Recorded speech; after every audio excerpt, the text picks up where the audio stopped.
What's up, everybody? TCM here, back with another video, and today we're dropping another course on YouTube. So this course is Windows Privilege Escalation for Beginners. If you've ever been in a hacking situation where you land on a machine and you're not an administrative user, you're a low privilege user, and you need to somehow find out how to escalate your privileges, this would be the course for you.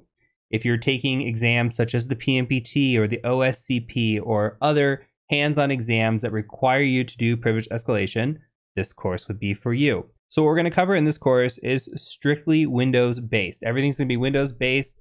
All the labs will be provided. I'll teach you how to do that as you go. Full disclosure, this is a course that is on our website. So if you go to the TCM Security Academy, which I'll link below, what we are providing is the first 3 or so hours of this course. If you scroll down here on this website, you can see the course curriculum. And this is the only time I'm going to try to sell you anything in this course. All I'm asking for is if you watch the course and you enjoy it and you want to see the rest, it's on our website. We'll take you through the curriculum. We'll take you through the enumeration, automated tools, kernel exploits, a lot of different escalation paths through here, all the way through this RunAs. We do have additional labs and other escalation paths that we continue on in the course, and then we actually end with this capstone that ties everything together. However, there is a great stopping point here. If you just took away from this course right up until this point, you'll still come away with a lot of knowledge, completely free, no purchase required whatsoever. The only thing I ask, and I wouldn't be a YouTuber if I wasn't, is to just consider subscribing to the channel. And if you do go to our channel page and you scroll down, there are other full-length hacking courses. I think we have 30 plus hours of just hacking course material on here now, including a Linux privilege escalation course. So the sister or brother course to this course. So if you're ever interested in learning more, we have plenty of free courses on our YouTube channel. Would love for you to subscribe. Now with that spiel out of the way, we're going to go ahead and jump right into the course. And I really hope you enjoy it.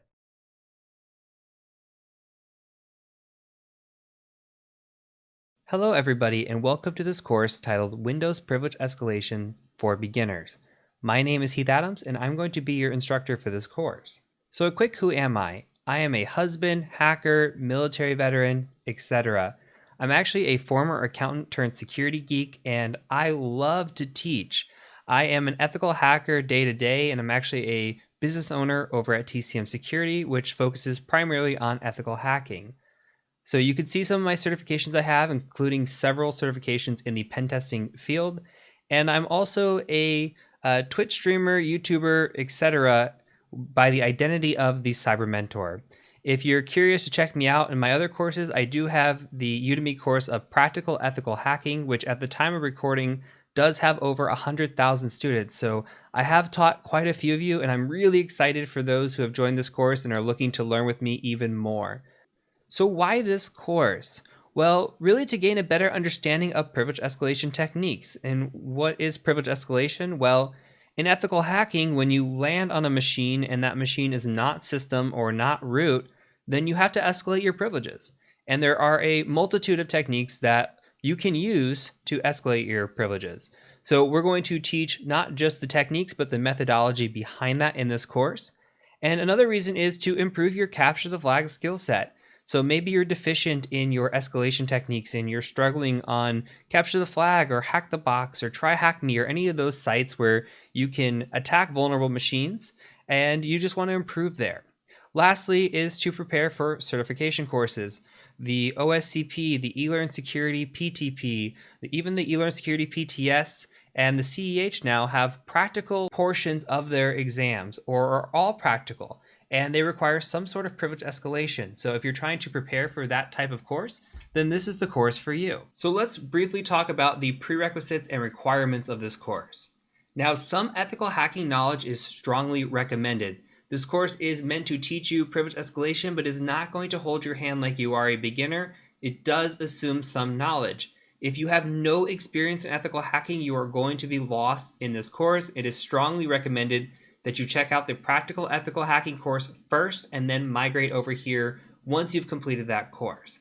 If you do have some ethical hacking knowledge and you want to take this course and move forward, the only other thing that you need is really a Linux or ethical hacking workstation of your choice. There will not be any lab set up. From our perspective, it is assumed that you know how to run a Linux machine or an ethical hacking machine at this point. Now, two big things to point out. A subscription to Hack the Box is really recommended. It's not required, but it's really recommended, as a good majority of the machines that we walk through are Hack the Box related. Now, there's also a subscription to Try Hack Me for a couple of the machines that we walk through. However, I have built an entire lab out in Try Hack Me that will be free for this course. So you do not have to subscribe to either of these, but it is recommended to do it, especially on the Hack the Box side.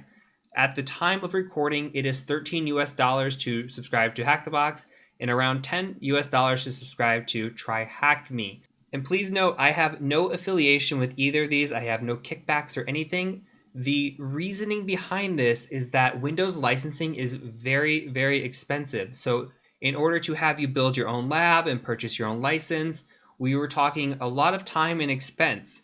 A subscription to Hack the Box and Try Hack Me was a lot cheaper alternative and an easier way to teach this course than having you download and install your own Windows machines and purchasing the licensing behind it. So with that out of the way, let's talk about what you're going to learn. So the big focus is going to be on how to enumerate Windows systems manually and with tools. You're going to have a lot of hands-on practice in this course. There are 13 vulnerable machines at this time of recording, and there are full plans to add more machines as time goes on. There is going to be a custom lab out there with no installation. We'll either use Hack the Box machines or the Try Hack Me lab that I have built out. And there is going to be a capstone challenge of 5 machines. So throughout the course, you're going to have 8 machines to practice on. The capstone is going to be 5 machines by itself, and you're going to get to see and test your skills and everything that you've learned.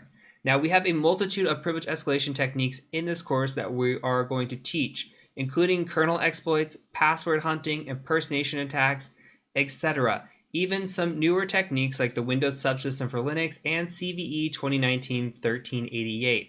The goal of this course, and for me personally as an instructor, is that I will continue to update this as new privilege escalation techniques come out and I feel that are relevant for this course. So when it's all said and done, you will have learned a wide variety of privilege escalation techniques and the ways to enumerate them manually and with tools. My goal for you is that you should be able to get through this course and feel a lot more comfortable when it's all said and done with your privilege escalation capabilities. And the last thing to point out is there are important resources for this course, but you have to check the bonus video, which is the last video in the course. I have a Discord channel that you guys can come check out. It has access to Q&A sections, and you have direct access to not just me, but other people that are taking the course. And it's the fastest resource to get help when you have any sort of problem you're stuck with in the course. So if you run into issues, you want to network with other people, etc., there is a Discord channel. Due to Udemy rules, we have to actually post that in the bonus video. So come check out the bonus video and we'll get you linked over to the Discord channel. With that being said, I really do hope you enjoy this course. I look forward to teaching you and I'm excited to get started. So let's go ahead and move on to the next video, and we're going to start talking about the important resources to know for privilege escalation and how to be successful in this course. So I'll catch you over in the next video.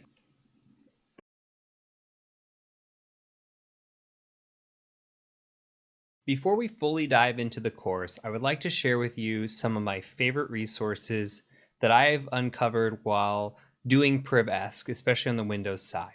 So the first one here is this fuzzy security. Now this is the one that I went with when I was doing the OSCP. Since then, better ones have come out, but this is still one that I like to refer to. If you come through here, it gives you a step-by-step guide on all the little things that you might want to look for doing PrivEsc. And you can see how long this guide really is. It's amazingly detailed and it will help you out significantly. Now, there are 3 other guides just like that. Here is a Windows PrivEsc, and this one's way more up to date and covers a lot newer stuff. We'll be referring to this one quite a bit more from Payload All the Things or the Swiss Sky repo. So you can see how many things are in here as well. Now I'm going through this really fast. We're going to go kind of one by one as we go through the course, so don't worry about it. Here again, Windows Privilege Escalation Guide and another Windows Privilege Escalation Guide. I'm going to link all of these in the course resources, so you can check them out. You can look through them, see all the different things. And you can see that privilege escalation is very detailed. All of these guides are very, very long because there are so many different ways to escalate a Windows system, even a Linux system. There's just all kinds of escalation techniques, and there's no course that's going to cover them completely, but I'm going to do my best to get you with the methodology that you're going to be able to find a lot of these without any issues. But what I need for you to do to be successful in this course is I want you to make sure that you are taking good notes and make sure that you are understanding the concepts. If you're doing something and you're not getting the reasoning, go back and watch the video again. If I'm not clicking with you, then go out to Google, make sure that you find the resources, you do the reading, and you understand the concept before you move on to the next item. So good notes are going to take you really, really far. Now, of course, you've got these notes here that you can refer to, but it's always, at least for me, always good to take good notes, take screenshots, make your own commands up, and have your own cheat sheets that you can refer to on top of these things. And just writing it down really does help. So it helps you retain the information. It helps you understand the information. So make sure you're taking good notes. If you get stuck, again, go watch the video again or go out and check for other resources and just make sure you're understanding everything before you move on in the course. Other than that, I really, really do hope you enjoy the course, and I look forward to teaching you throughout this entire course, and I hope you enjoy the experience. So I will catch you in the next video as we start to dive into enumeration and gaining our first foothold on the network. So let's go ahead and meet you in the next video.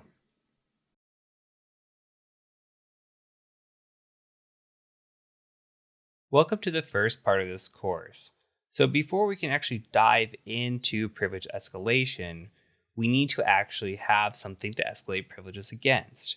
Now, I weighed the decision pretty heavily on how I wanted to approach this. The most economical way was to actually use a service similar to Hack the Box or Try Hack Me or one of those other services that are out there that have labs. This is because Windows requires you to have a license. You see a lot of Linux boxes out there for free. Well, Windows requires a license, and licensing can be expensive. So instead of requiring licensing, the cheaper alternative was to use a vulnerable site like Hack the Box and give instruction via this. So what we're going to do is we're going to utilize Hack the Box. Now, for the first portion of this course, you can actually run this on any Windows machine. We're just doing basic enumeration.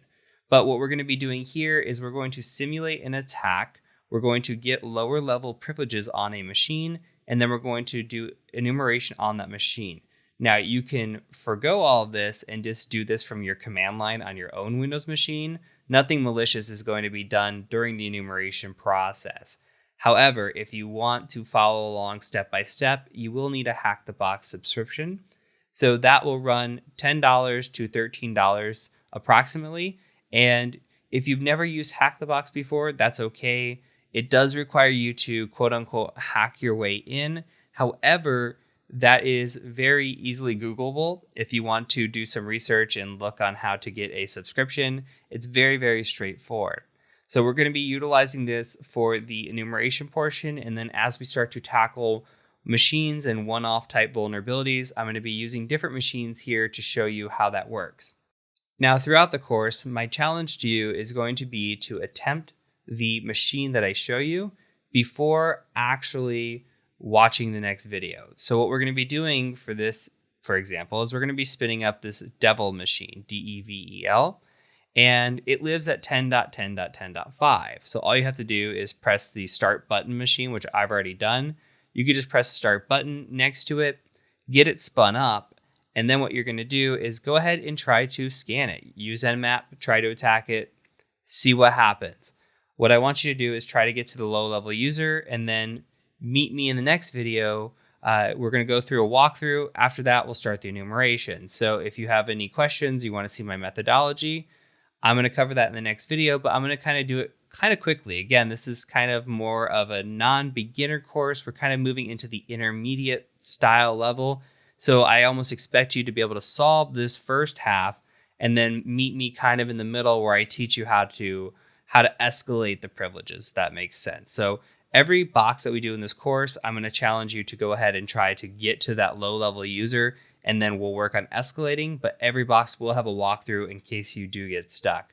So what I'm going to do now is ask you to go ahead and try, give it a go, and in the next video, I'm going to show you how to get a low-level user on this box, and then we'll start working on enumeration and moving forward with our escalation tactics.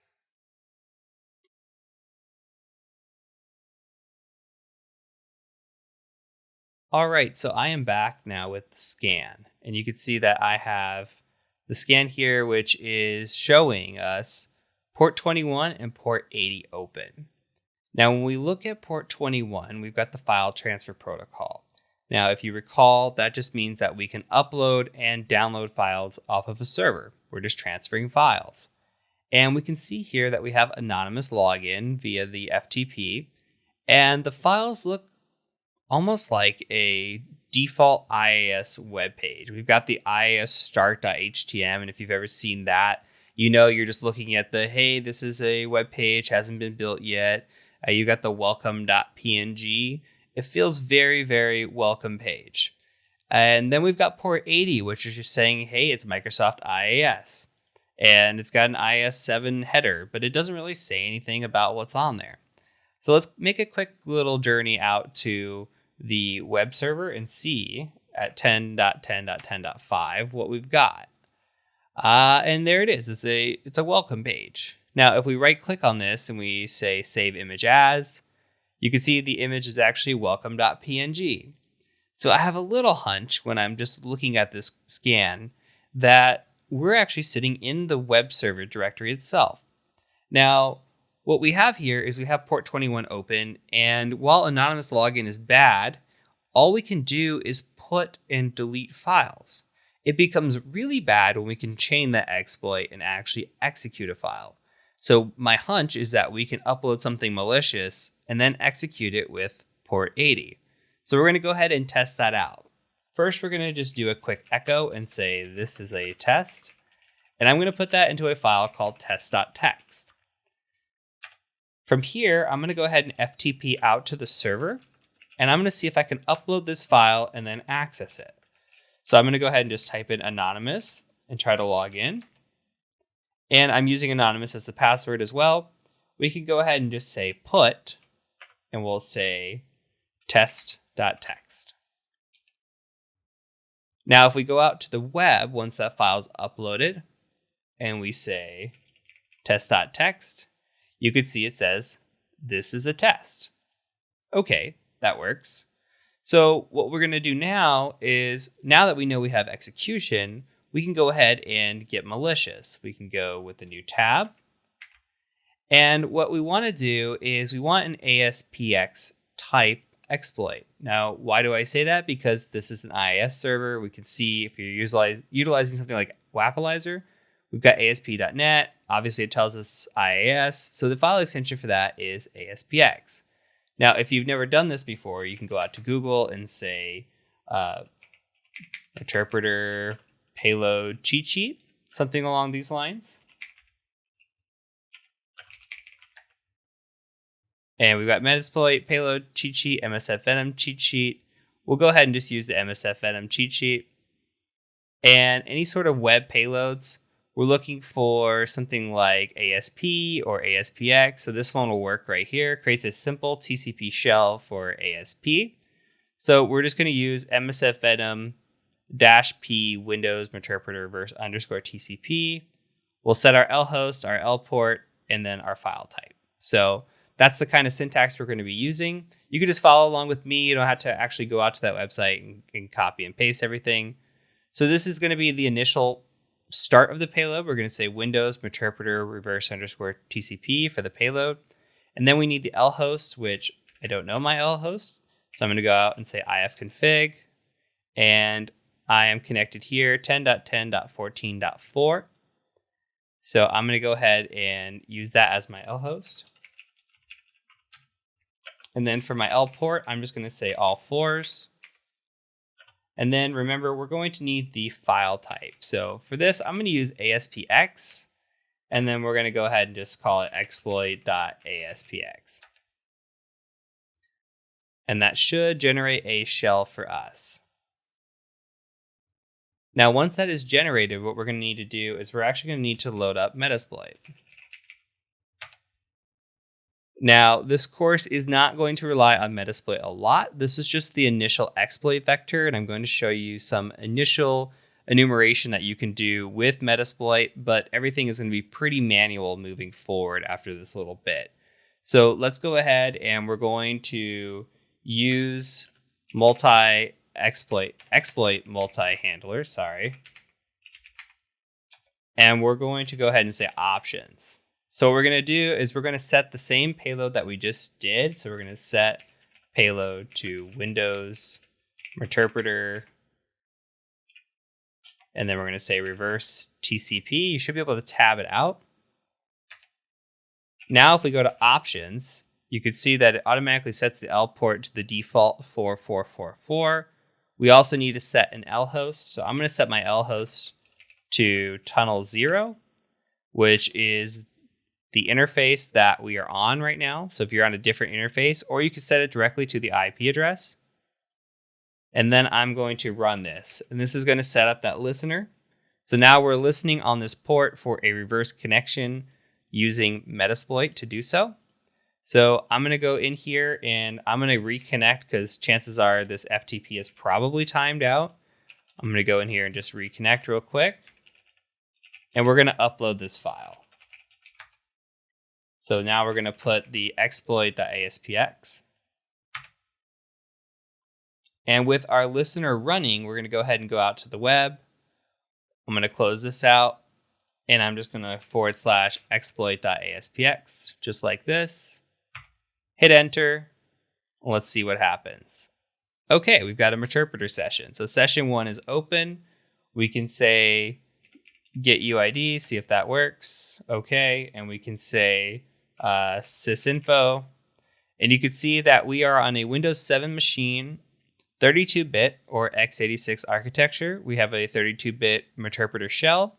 And our ID here is IIS apppool/web. So we are not an administrator. We are not authority system. So that means we have privileges to escalate. So we're at the perfect stopping point. And if this didn't make sense to you, maybe you're not ready for this part of the course yet. Maybe this is a little advanced. You might need to go back and do some more studying. You could check out my other Udemy course as well, which is takes this and walks you through a lot more step-by-step and will get you ready for something along these lines.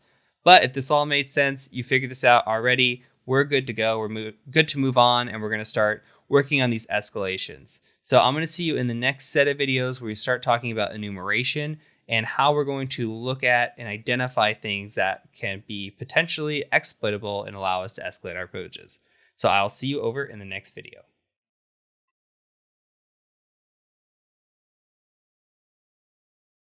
So now we have a shell and we need to start focusing on enumeration.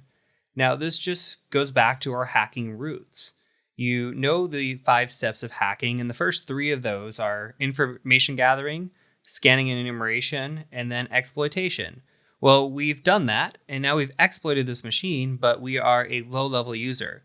So guess what? We have to go back to our roots, and we have to start focusing again on that scanning and enumeration. We have to look at what information is out there and see how we can utilize that to elevate our privileges into a system-level user.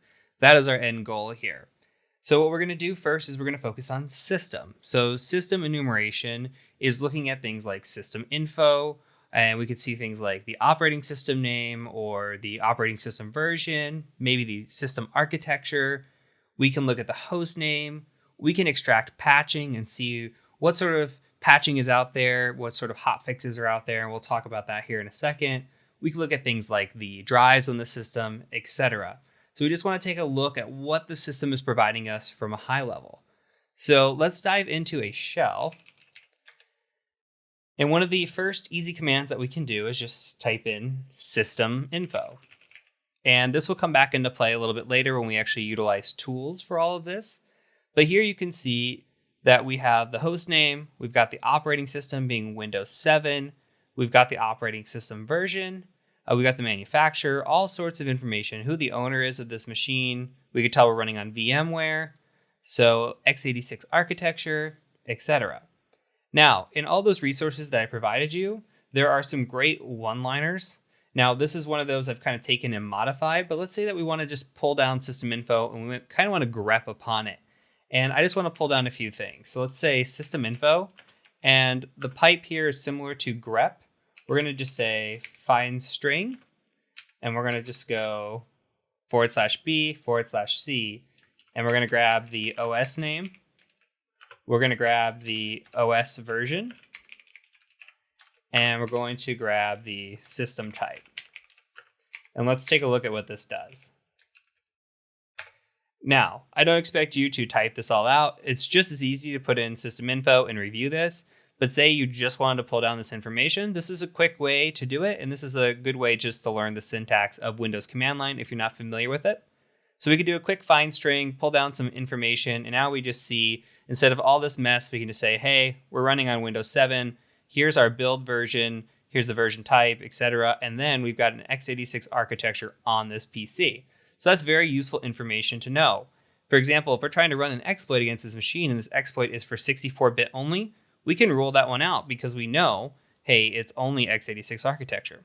Or if we're trying to run a kernel-based exploit, for example, which we haven't gotten to yet, and we're trying to do it against a version that is newer than this, it's probably not going to work. So we want to make sure that we fall in line with the right parameters for the exploit, and having the information in front of us helps.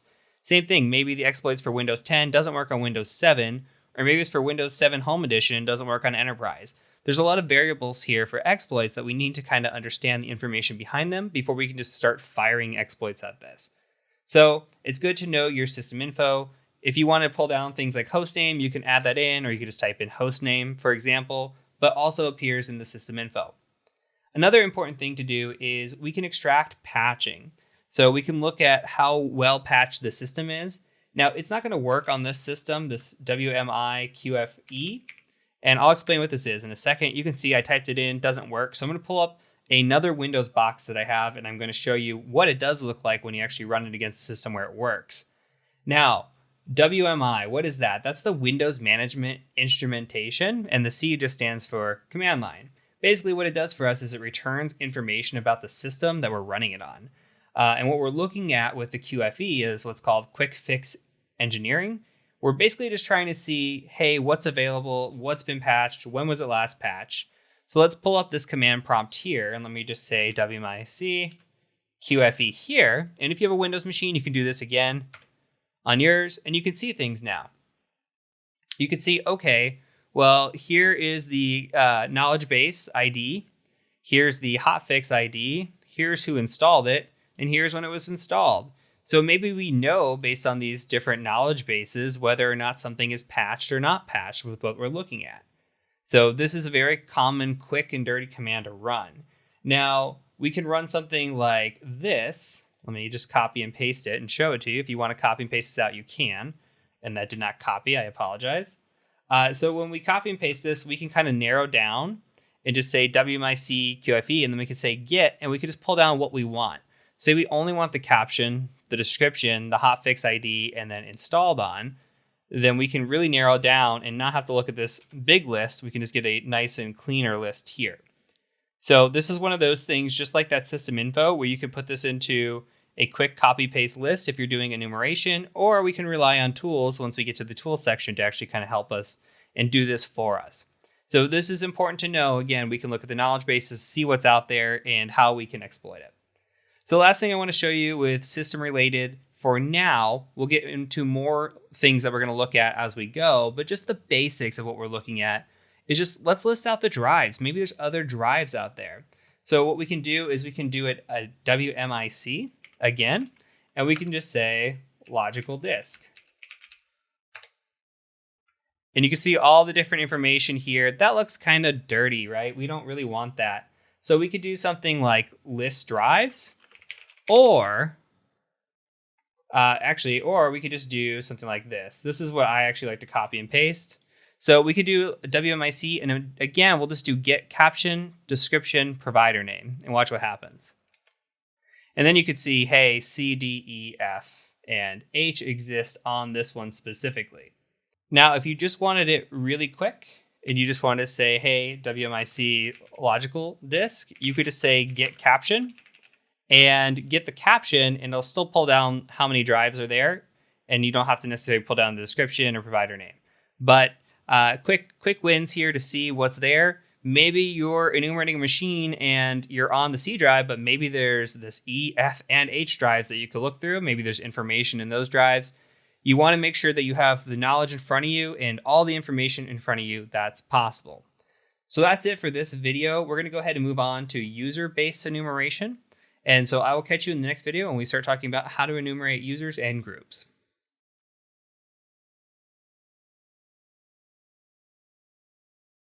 Okay, now we're on to user enumeration. We're back on our machine. Let's just go ahead and type in shell on this. And we can look at the different types of users. First, let's start with ourselves. We could just say something like, who am I? And you can see on this machine, we're IIS app pool. So this means that we are not the system level user. That's okay. We can also look at our privileges. Say who am I /priv. And this will provide some information, and all of this might not make any sense right now. This will come back into play later when we talk about token impersonation and how we can utilize that from different perspectives. One from what we call potato attacks, either juicy potato, rotten potato, etc., or even just standard token impersonation. We'll talk about that and privileges and how they work. So it's very interesting, but we'll dive into it later. Just know this whoami priv command exists, and that it allows us to look at different privileges that we have available to us. So last, we can do whoami /groups. And we can look at what groups we're involved in. So you can tell that this user is not part of any sort of administrative group. We just look to be part of standard users, nothing going on here that's exciting for us. But you never know, we might be part of an administrator group and we might have rights in, even though we say IIS app pool, maybe it was misconfigured and we actually have admin rights to begin with. So it's always good to look at the groups that we're belonging to. Now we could type in something like net user, and that will show us the users on this machine. So you could see that there are actually just really two users. They have a guest account, but we have administrator and then this Babis user. Well, we're on a service is what we actually landed on. So we're not on a real user account. We just happen to be a part of a service that's running, which is the IIS service.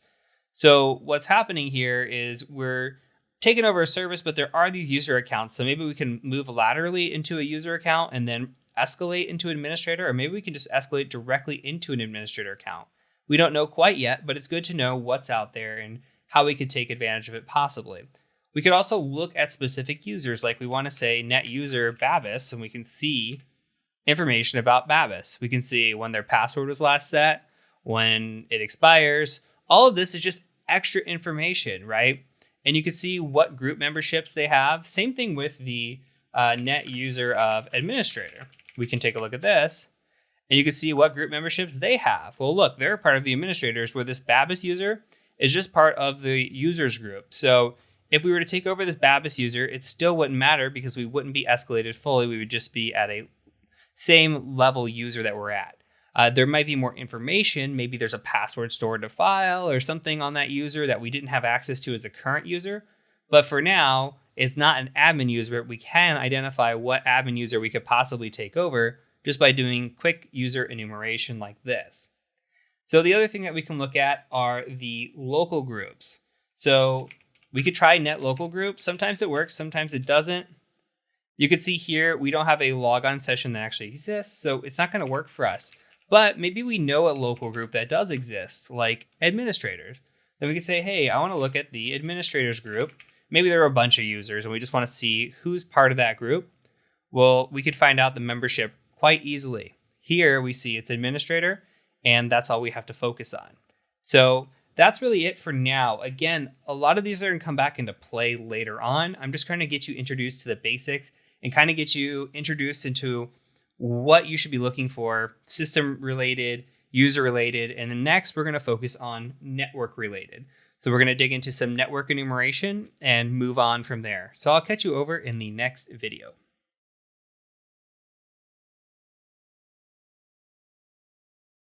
So next up on the list are our network enumeration commands. And I'm just going to throw a few at you for now, but we're going to explain why they're important. So again, we're going to go ahead and enter into a shell. And let's take a look at some of them. The first may be obvious, but we're going to run an ipconfig. Now we can run an ipconfig and see what the IP address is of the machine. We can also get more details by running ipconfig/all and seeing a little bit more information than we did before. We can see the default gateway, we can see the DNS servers, etc. So this just provides information on the architecture. We might even see something like, if we're on a domain, we might see the domain controller here as a DNS server, or just get us a little bit more information as to where our next attack might be, what our subnet structure is, etc. So important to know. Another thing that we're going to look at is we're going to look at our ARP table. So we can just say something like ARP-A for ARP-all. And this won't be that big on most CTF machines, but if you're in a lab environment, there's a chance that you might see another IP address here. So we see 2 and 255. Chances are this is a broadcast ID, and maybe this is your network ID here. It's hard to say without knowing for sure, but we know we're at a .5. Or actually, yes, our .2 is our DNS server, so we know we're talking to DNS, and then we have a .5, which is us. Maybe we saw like a .6 or a .7 or a .75, whatever. If we saw another IP address in here, I would be instantly suspicious as to why it's in our ARP table, especially in a lab environment, and how it's communicating with us and what we can do about it. So if you're not familiar with these networking protocols, then you're probably need to brush up on what ARP is or what ipconfig is, etc. Those aren't going to be taught in this course, but we should be looking at the ARP table. We should also be looking at the routing table. Something like a quick route print will tell us where this is communicating as well. So we're interested in seeing the 10 address, and you could see the 10.10.10.5. There's not like another network on here. Same thing with the IP config, by the way. Sometimes you see dual homed IP addresses where there's a 10.10.10.2, and maybe you would have something like a 10.10.10 or 10.10.11.2 or something like that, or .5, where we see a second NIC on this machine. And that would mean that this is communicating on one address and then communicating on another address. And maybe we don't even need to elevate, we just need to pivot on this machine. So there's a lot of different reasons for looking at what's going on here. Same thing with the ARP table. That's another thing. If we're communicating to another machine, that's important to know. The routing table, same thing. And then netstat is super important. So let's do a netstat-ANO and see what ports are out there. We should know, where are we talking to? Who are we communicating with? Well, you can see we're communicating with us over this 4444, and that's an established connection. But what about all these listening ports? Like, we're listening on 139, okay, but we have all these other IPs here that we're listening on. And how many of these actually showed up when we were looking at the box originally? Well, not a lot of them, right? We had 21 and 80. I didn't see any of these externally facing to us when we did a search.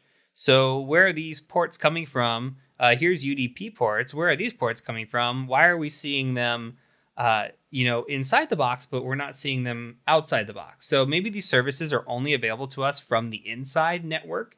And that could be interesting too, because that could allow us maybe to do some sort of port forwarding using a tool like Plink, or even Meterpreter can do it. And that's just a foreshadowing of what you might see a little bit later on in the course. So keep that in mind, that these internal services are important as well.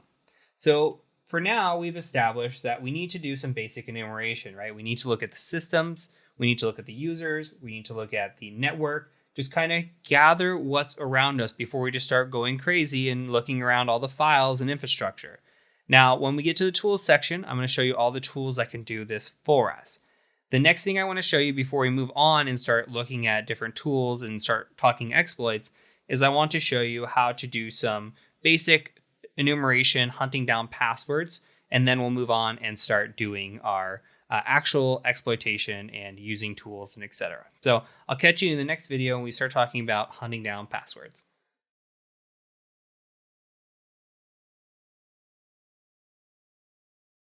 Now let's briefly talk about passwords, and we can drop down into a shell here. And I say briefly because there's a lot of password hunting that can be done, But we're going to be able to automate that, as you're going to see in the upcoming tools lesson, and you're going to be able to see in the password hunting section of the course.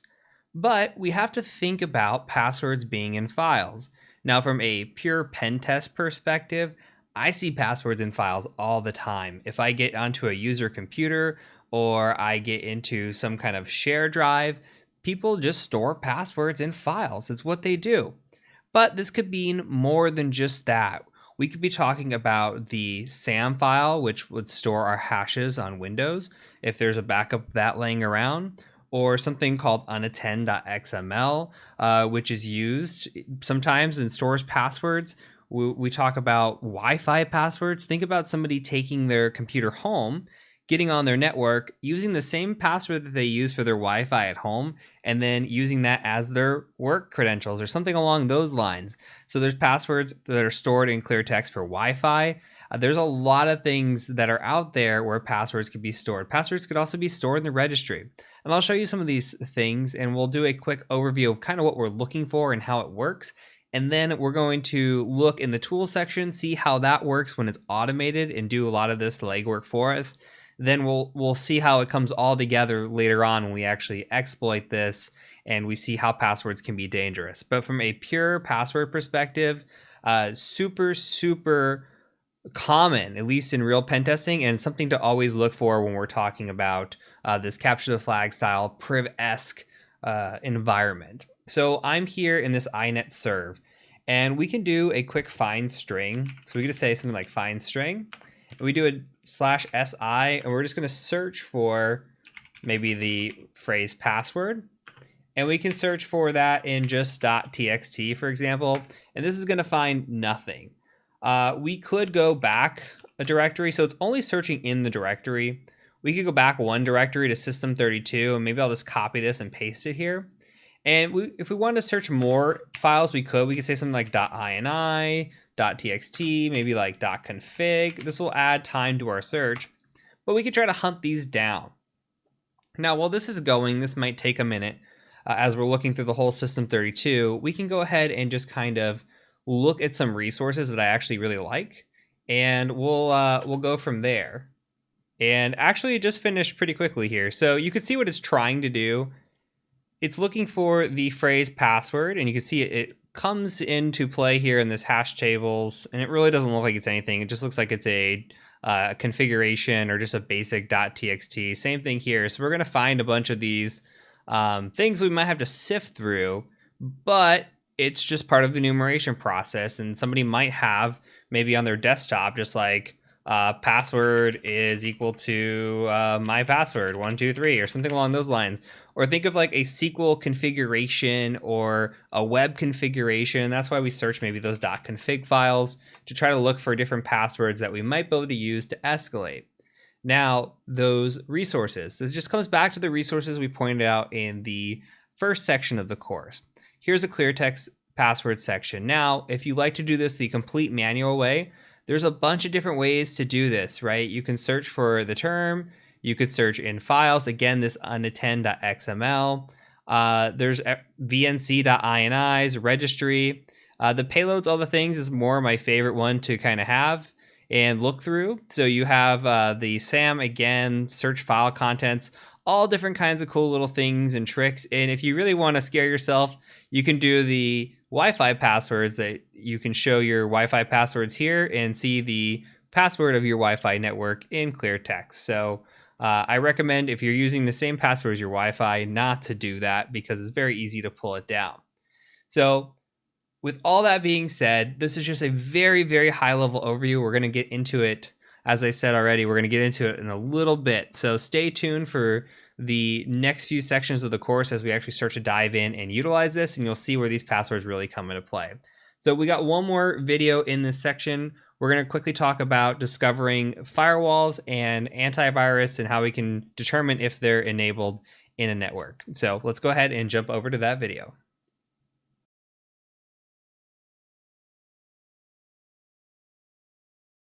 All right, so the last thing we want to look at are the firewall and antivirus configurations on the machine itself. Now, these don't come into play too often on the capture the flag style events, but it's always something to look at because some of the harder ones actually do have firewall enabled or antivirus enabled. So we need to know kind of what we're up against, and it's always good to enumerate that. Even if you're in a real world environment, it's really good to enumerate that. So what we're going to look at first is we're going to look at the service control, and you're going to see this come up again in the course over and over. So the service control command is sc. Let's go ahead and drop down into a shell, and we can just say sc for service control. And let's say we want to just query one that we know, and I'm just going to say query, and I'm going to find out information about WinDefend. So if we say WinDefend, we're going to see information about Windows Defender. Why am I picking this? Well, we're on a Windows machine, and by default, Windows machines have Windows Defender on. Well, look, it's running. We know the state is running. So antivirus is up on this machine and running, but it's not doing a great job if you ask me. We were able to run Metasploit with a basic shell. We got in on 4444. So not the best, and this is Windows 7, so maybe there's some excuse there. Maybe it's misconfigured on purpose. We don't really know, but the state is running. Let's say we see it as stop, but we think that maybe there's something still blocking us. Some kind of antivirus is running on this machine, and we don't know what's going on. We can do a quick service query. We could say something like service control, and we'll do a query ex like this, and we'll just say type equals service. Now this is going to tell us all the services that are running on the machine. It's going to be a lot, but if we want to kind of search through here and see, hey, what's running, what am I up against? Like, see, here's Windows Defender, but you might see something like, I don't know, Sophos as an example. You might see some well-known antivirus running on this machine. You're going to say, oh, I'm up against that. Now I know what's there, and maybe you start looking into ways to bypass that, just as an example. Now, the last thing that we should talk about is firewalls. So firewall settings are important to look at too. So we want to see firewall settings because maybe there are ports open or only certain ports that we can navigate around. Maybe, as you'll see later, again with the netstat that we looked at, maybe there's ports that we can utilize that are only internally open, and we can utilize those for some sort of port forwarding and use that to exploit a machine further. So there's a lot of cool little tricks that we can do, but we have to know the firewall configuration, especially if we're getting blocked on ports like 4444, which is really common to Metasploit. We might have to run something like 443 and pretend we're doing traffic over a web server, or maybe 53 and pretend we're doing traffic over DNS. Something along those lines. We got to see what's actually open for us. So what command we can run, the common command, or the modern command, I should say, is this netsh adv firewall dump. Now this isn't going to return anything, and that's okay. We are going to use a different command. This is a little bit older, but we're going to say firewall shows state.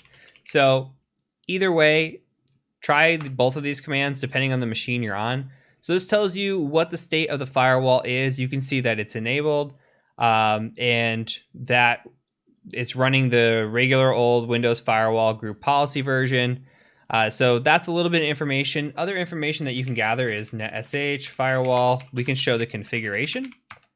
And here's where we can look for like specific ports and things that might be open, or any sort of configurations that are in here that are special to this machine. So I'm not seeing anything crazy here, which is expected. We got in on 4444, but it's just something to keep in mind if you're doing enumeration, if you're up against a wall, something that might be sticking out. So something to keep in your back pocket. Again, this is going to be automated when we look at our tools, but it's always good to know the process manually and understand why it's doing it or why the tools are running it, instead of just firing tools with, no purpose behind it or no understanding behind it. So that's all this section was. And now that we're wrapping up, we're going to see how we automate it in the next section. So I just want you to have good notes at this point. If you didn't take good notes, please go back, watch these again, or even go and check out the resources that were provided. Jot down some decent notes on this, understand why we're doing it, and don't just go fire tools at this. So it's just a really high level overview for you to get the understanding. But now that you have the understanding, we're going to dive into the tools. So I'll catch you over in the next video as we start looking at different tools that we can utilize and make this process a lot easier for us.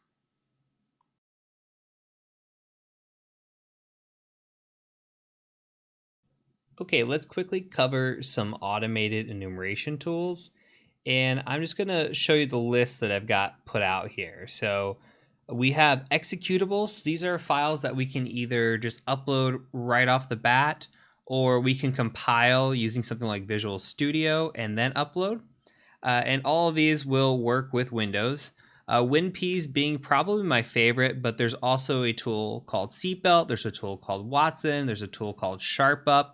Now, these all do generally the same thing. On the PowerShell side, there is a tool called Sherlock, which is actually the predecessor to Watson. There's a tool called PowerUp, which is the same thing as SharpUp, but it's written in PowerShell as opposed to C#. There's a tool called JAWS, which is awesome as well. And a couple of my favorites, which are this Windows Exploit Suggester, which is actually a Python script you run locally on your attack machine, and Exploit Suggester from Metasploit. So I'm going to cover some more of these tools in details here in just a second. And then in the next video, we're going to cover running one of these tools or two of these tools and see what happens when they just don't work. What are we going to do? Well, these other categories come into play. These are really nice tools, but there's a reason there's an assortment of tools, because sometimes your executables don't work. Sometimes your PowerShell doesn't work. Sometimes they both don't work. So what are you going to do when the tools that you rely on just aren't working? Well, luckily there's so many tools out there, we're going to figure it out. So you can take a screenshot of this. I'm going to upload or put in the resources literally every single thing you see here. I'll put a link to in the resources. That way you have everything.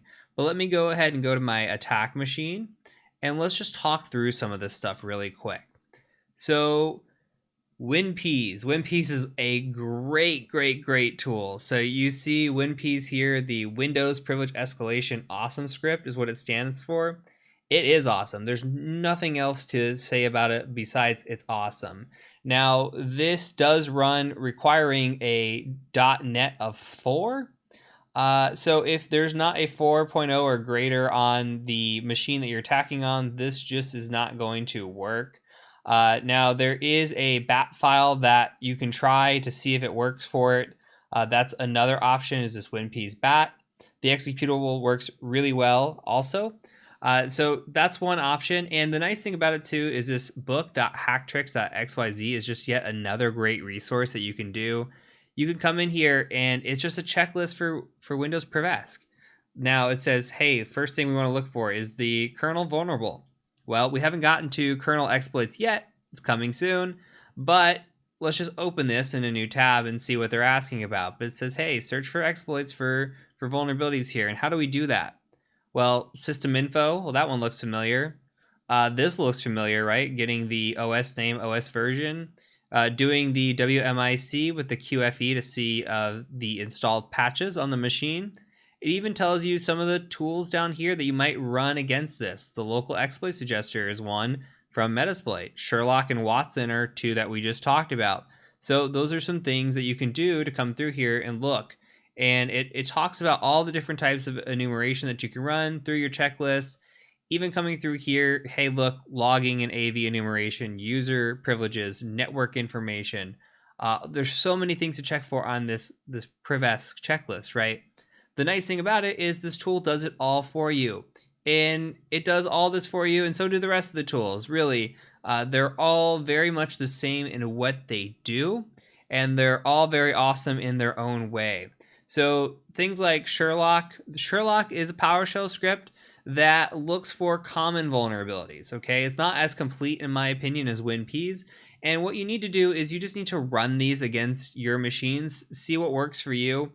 Honestly, the best place to run these is against your own computer or a computer you have in a lab environment if you've got a Windows machine running. It doesn't hurt to run it. There's nothing malicious going on. It's just doing checks. And I'll show you one against mine that I ran for WinPeas, because WinPeas isn't going to work on the box that we're doing, but I really do love WinPeas. Another one from Rostamouse is Watson. Watson's just another great tool, updated to include, you can see 2019 vulnerabilities, so more updated than Sherlock, and Sherlock is now deprecated. The only issue that I have with Watson is it comes in an SLN file, meaning Visual Studio, and meaning we have to provide it with a, or we have to compile it, and we have to know the .NET version running on the machine. So it makes it a little bit more difficult to run this. Not that it's not a great tool, it's just a little more difficult.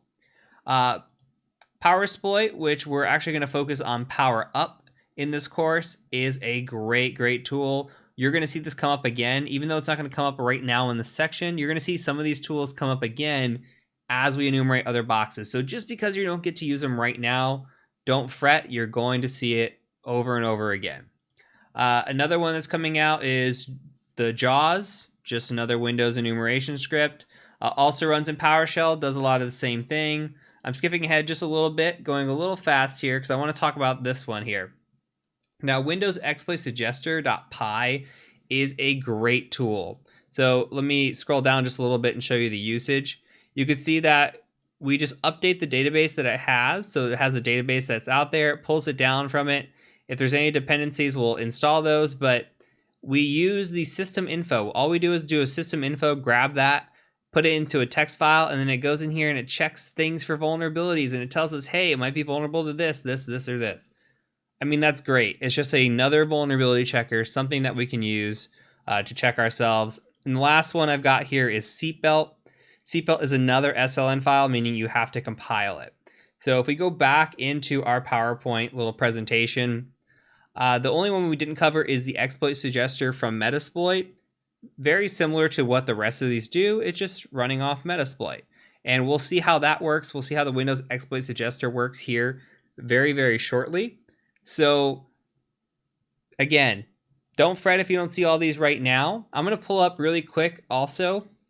This is just a WinPs I ran on my machine as a non-privileged user. So we've got an account here as my wife, and we're just going to say, hey, here's a non-privileged account. And I'm not going to show you everything, just to, I'm just going to show you some of the cool stuff. So it's in color, it's nice and neat, and it shows you, hey, here's the legend. If it's red, something is misconfigured, or if it's green, it's well configured, and then it's got the different things here. And it says, we're looking for information on this computer. Here it is. It's a Windows 10 machine. Here's your system info, right? Windows 10, here's the host name. Here's the architecture. Here are the hot fixes. So remember the WMIC QFE, it's pulling that for you. And it's saying, hey, you're bad. You haven't updated this in a little bit. And we're actually running Watson from Rostamouse. So you just saw that tool. Came through here, and it's got a couple potential vulnerabilities that could allow for escalation. It says, hey, what's the PowerShell settings? These are important to know, especially if you're going to run any sort of PowerShell type vulnerabilities against the machine. It's good to know if you're on version 2, if that's enabled, if version 5 is enabled, or if you're only on version 5 or version 2. Come through here, you see more information, what protections are on, any cache credentials, what are the user environment variables. These are all really good. Let's scroll down just a little bit. Drive information, you can see what drives are attached to this machine. What AV information is here. So all the things we've covered, right, are just in here. UAC status, users information, where they have access, and then it just goes all through this. So current token privileges, which we're going to cover later, if there's any clipboard text, who the logged in users are, who the RDP sessions are. So this is really nice. I won't go through the whole thing. I will scroll down to the bottom. So here, Windows credentials, and it looks for all different kinds of credentials. And it's been doing this in password files and other things, but look, it's looking in the Windows Vault, Credential Manager. Are there any credentials anywhere that we can find? And this is kind of what I was telling you, like, hey, we're gonna look for things in the credentials. Looking for saved Wi-Fi. All the things we just talked about a few minutes ago, here it is.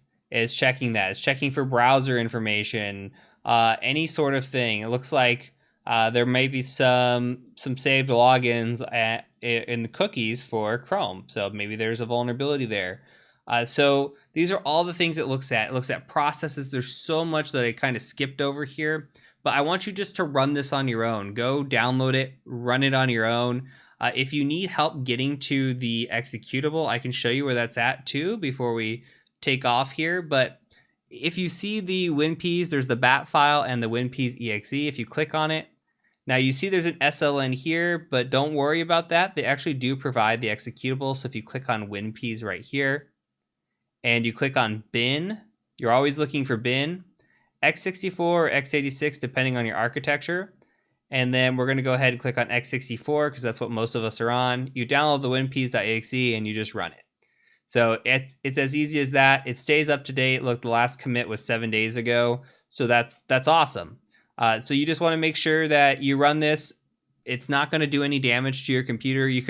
I would recommend running it as a low privilege user. If you run it as a high privilege user, you're going to see all kinds of Christmas tree colors going off in your scan. So I would run it as a lower privilege user. But in the next video, what we're going to do is we're going to try to use a couple of these tools. You're going to see them fail, and then we're going to use a couple of tools that actually work for us. And it's just going to prove the concept of you can't know about too many tools, and you should have a wide array of tools in your tool belt. So we're going to see all about that in the next video, and we're going to do a little bit more enumeration, get towards popping our first shell or popping our first privesc in this course. So I will catch you over in the next video.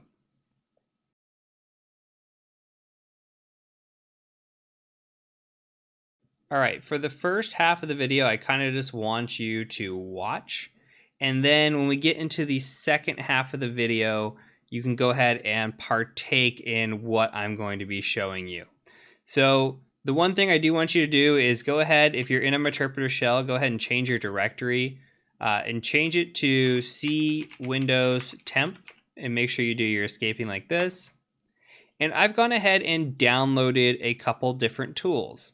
One tool that I've downloaded is WinPs. So I'm going to go ahead and upload WinPs. And all I'm going to just say is upload, and I just lost my shell. So let me go ahead and run that really quick and repop the shell. And we're going to upload it. And let's see the present working directory. Let me change it one more time. So Windows temp. And what we're going to do is we're going to upload. I've got it in root, downloads, and then I've got WinPs here, .exe. Okay, and this is the x86 version. So then I'm just going to drop into a shell, and I'm going to try to run this. And I'm going to go ahead and just say winps.exe.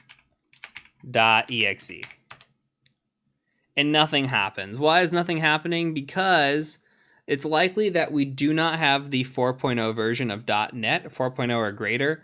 So we're likely encountering an error. Nothing is happening here. We don't see all the pretty colors or anything that we saw before.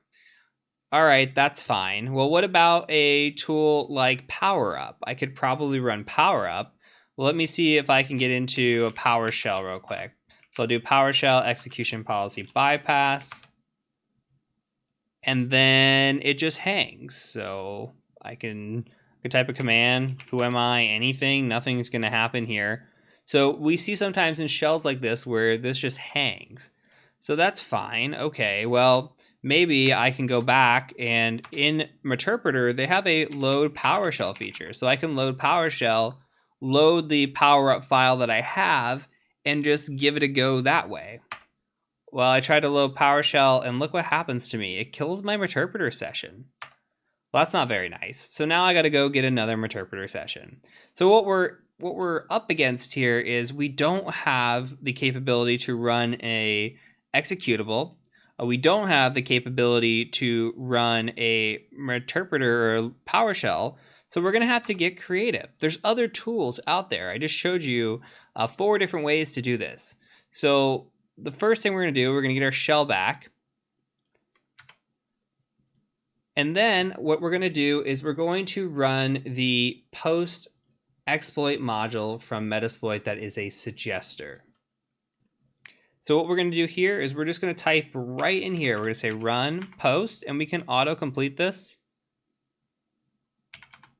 And then we just say post multi recon local exploit suggester. And it's going to collect all the data from this box, potential exploits here. I'm going to open up a text editor because I'm going to save this out. And I'm actually going to open up a couple tabs because there's a couple things I want to do. We're also going to drop into this box and we're going to grab system info. So while this is running, what I want you to do is I also want you to come into here and I want you to come into the Aon Cyber here. And so this is the Windows Exploit Suggester.py. Go ahead and download this. So if you need to, just go to Google, go to GitHub, Windows Exploit Suggester. Again, this was provided in the last video. Now, all we're going to do is just clone or download this. We're going to download the zip, and we're going to open with. And in case I did not make it clear, make sure that you run this as well. So now we're hands-on, we're doing other checks. But you can see here that look at all the different things that it comes back with as potentially vulnerable. This is a lot. And these are all, for the most part here, what are called kernel exploits. And we'll get to those in a little bit. So right now, we're just collecting information, okay? We're just running our tools. We'll get to the kernel exploit portion in just a minute. But we have a lot of options, right? A lot of options here. And what we're going to do is we're going to save these out. I just want to copy these, and then we'll also get information from our other tool. So we need to go into a shell, and we just need to pull down system info like this. Okay, just type in system info, go ahead and scroll up and copy everything, and then paste it into a document, and you can just save that out. So go ahead and save this. It's going to ask you, what do you want to save it as? And we're going to save it as, we'll just call it sysinfo.txt. Okay, and we're also going to extract the zip that we have. So let's go ahead and extract the Windows Exploit Suggester into our root. And if we go to the GitHub again, we scroll down a little bit, it says, hey, you need to run the exploitsuggester.py with update. So I'm just going to copy this. We're going to update the database. So let's open up a new tab, and I'm going to just do this. I'm going to cd to my root or wherever you save the file at, and I'm just going to paste this. So again, --update. It says, hey, we've updated. Okay, what's the next step? It's going to say, hey, what's the database? So we need the database, and whatever that database just was. We also need to install the dependencies, actually. So we're going to do install Python XLRD, which is going to be pip install XLRD upgrade. So go ahead, copy and paste that.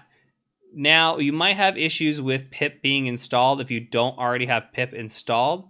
So I'm going to go ahead and copy out a one-liner for you guys that I utilize to install pip. You might be able to use pip 3, but just in case, here is that one-liner. Okay, I'm pasting it here.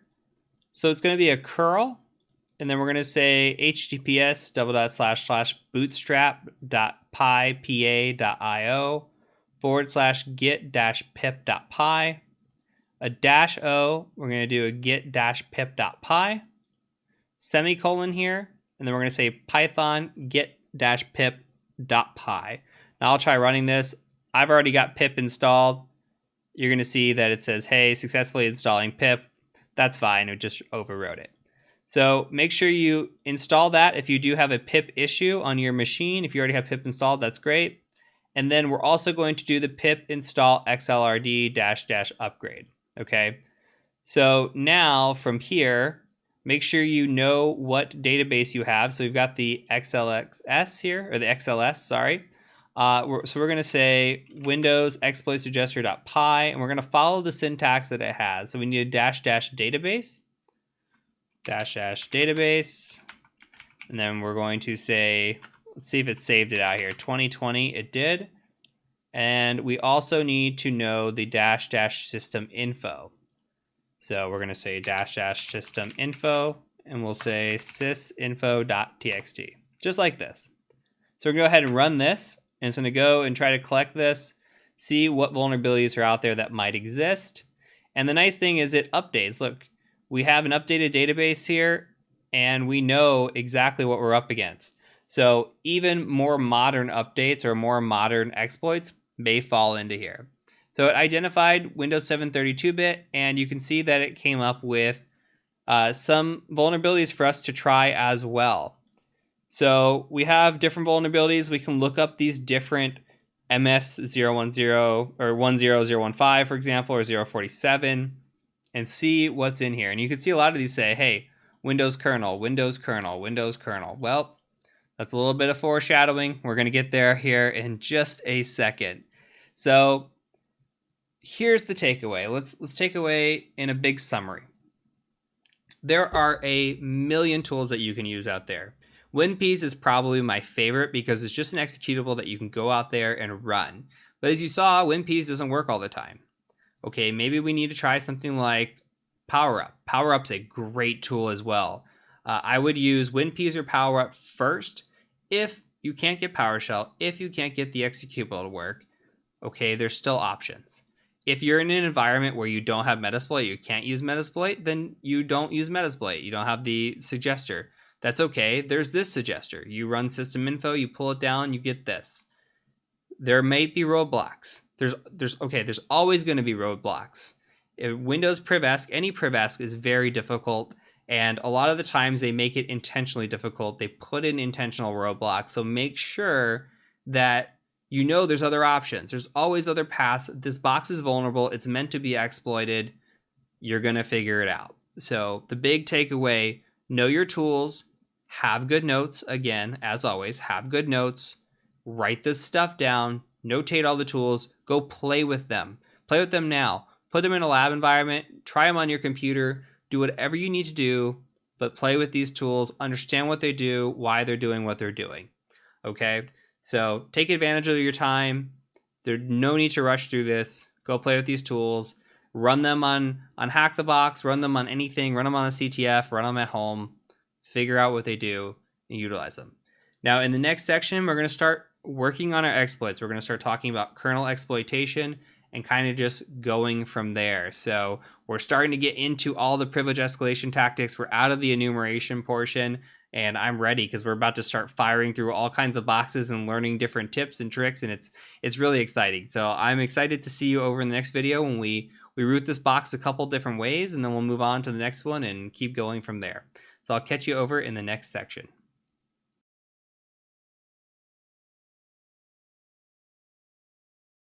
All right, let's get to exploiting. So the first exploit we're going to learn about are called kernel exploits. So here's a quick overview of what a kernel exploit is. So what is a kernel? Well, a kernel is a computer program that controls everything in the system. And if you see my source at the top, am I quoting Wikipedia? Yes, I am. I'm that confident in Wikipedia.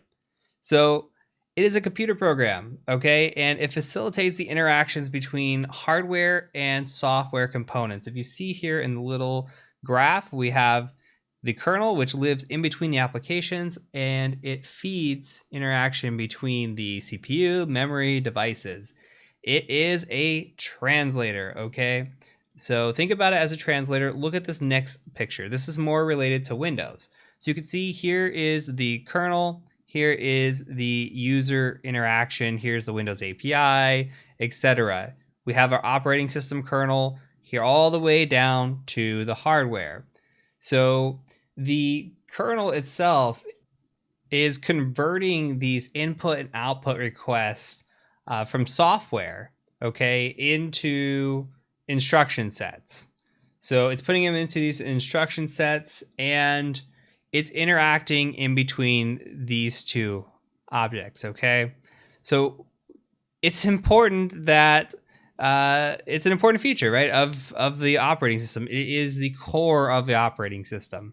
And at the core, we can exploit. So that's what we're going to be taking advantage of, is an exploitation of a kernel. Now, when you recall, we were looking at sysinfo, and sysinfo was telling us, hey, what's the build of this operating system? What are we on? What version? What operating system are we on? Etc. We want to know that because there are certain kernel exploits related to specific builds. So whatever the build was at that time, there are kernel exploits available for it. To give you an idea, as to how many kernel exploits there have been. There is a GitHub out there, and I will provide this as well as a resource that's called Windows Kernel Exploits. And let me just kind of scroll through. All right. So you could see that we have 2017, 2018, but it starts with 03 all the way down to MS17. And 010 was one of the very, very big ones. So it has all the links here for all the different kernel exploits. There's a lot, right? There's absolutely a lot. And if we take advantage of this, if we own the kernel, we own the system. So that's what we're trying to do. If a regular user can perform this kernel exploit and successfully get the exploit, well, then guess what? We are now the system. And that's what's going to happen here. So we're going to take advantage of a well-known kernel exploit, and we're going to utilize that to elevate our privileges on the system. So in the next video, we'll take a look at the Metasploit method. Then after that, we'll do the manual method. So I'll catch you over in the next video.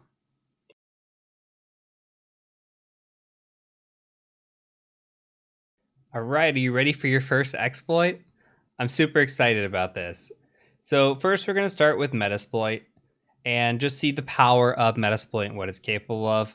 After that, we're going to shift off into the more manual exploitation.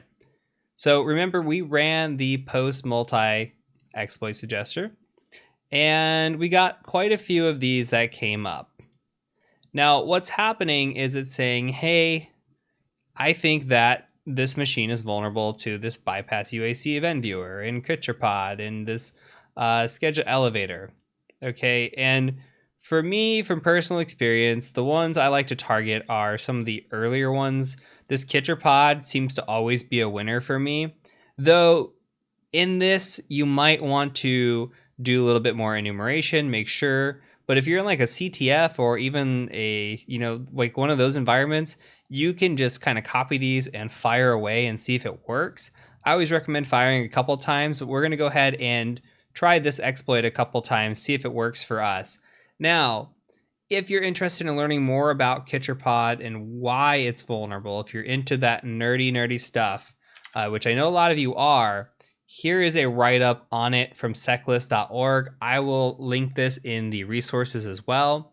So you can come in here, read exactly why it was vulnerable, what was happening, and then if we come into the affected software, you can see that it affected all 32-bit versions of Windows NT, including Windows 2000 all the way through Windows 7. So upon successful exploitation, the kernel stack is switched to an attacker's specified address. Okay, so let's go ahead and try running this. So what we're going to do is we're going to background our session. And mine is session 9, so just notate whatever you have. And then I'm going to say use, and I'm going to paste the exploit Windows local MS10, say options. I'm going to set my session to 9. And then I'm going to set my lhost to tunnel 0. And I'm going to set my lport to 5555 because we exploited on 4444. So let's make it a different port here. Let's try running this. See what happens. Okay, didn't. Let's do options. Let's try and see what's going on. And see, it's still set my lhost back. Let me go ahead and set my lhost one more time back to tunnel 0. I'm going to run this again.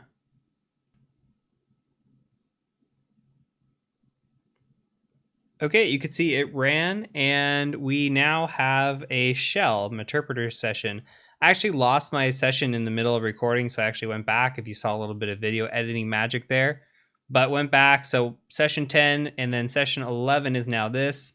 If we say get UID, we can see we are authority system. So if we go into shell, we can do the same thing and say, who am I? You can see we are authority system. We now have escalated this machine. So we took advantage of the post-exploit suggester. We took a well-known kernel exploit and we utilized it to elevate our privileges. And we used it all through Meterpreter. Very, very, very powerful. We had a shell very easily. We had full control of this machine. Very nice, very easy. And then all we had to do was set a couple of parameters, run it, and then guess what? We elevated the system very easily. So you're going to see some boxes like this when you're doing CTF or, the capture the flag, hack the box, try hack me, whatever site you're on. If you are wanting the quick win and you can use Metasploit in your environment, this is a great one to utilize. Very, very great one to utilize. One of the first things I'll try if I'm in an environment like that. If you are trying to avoid using Metasploit, then we will cover that in the next video on how you can do this from a manual perspective, including getting the shell. We're going to completely go backwards. We're going to get a new shell in Netcat, and then we're going to elevate from there. So I'll catch you over in the next video when we do this all again manually.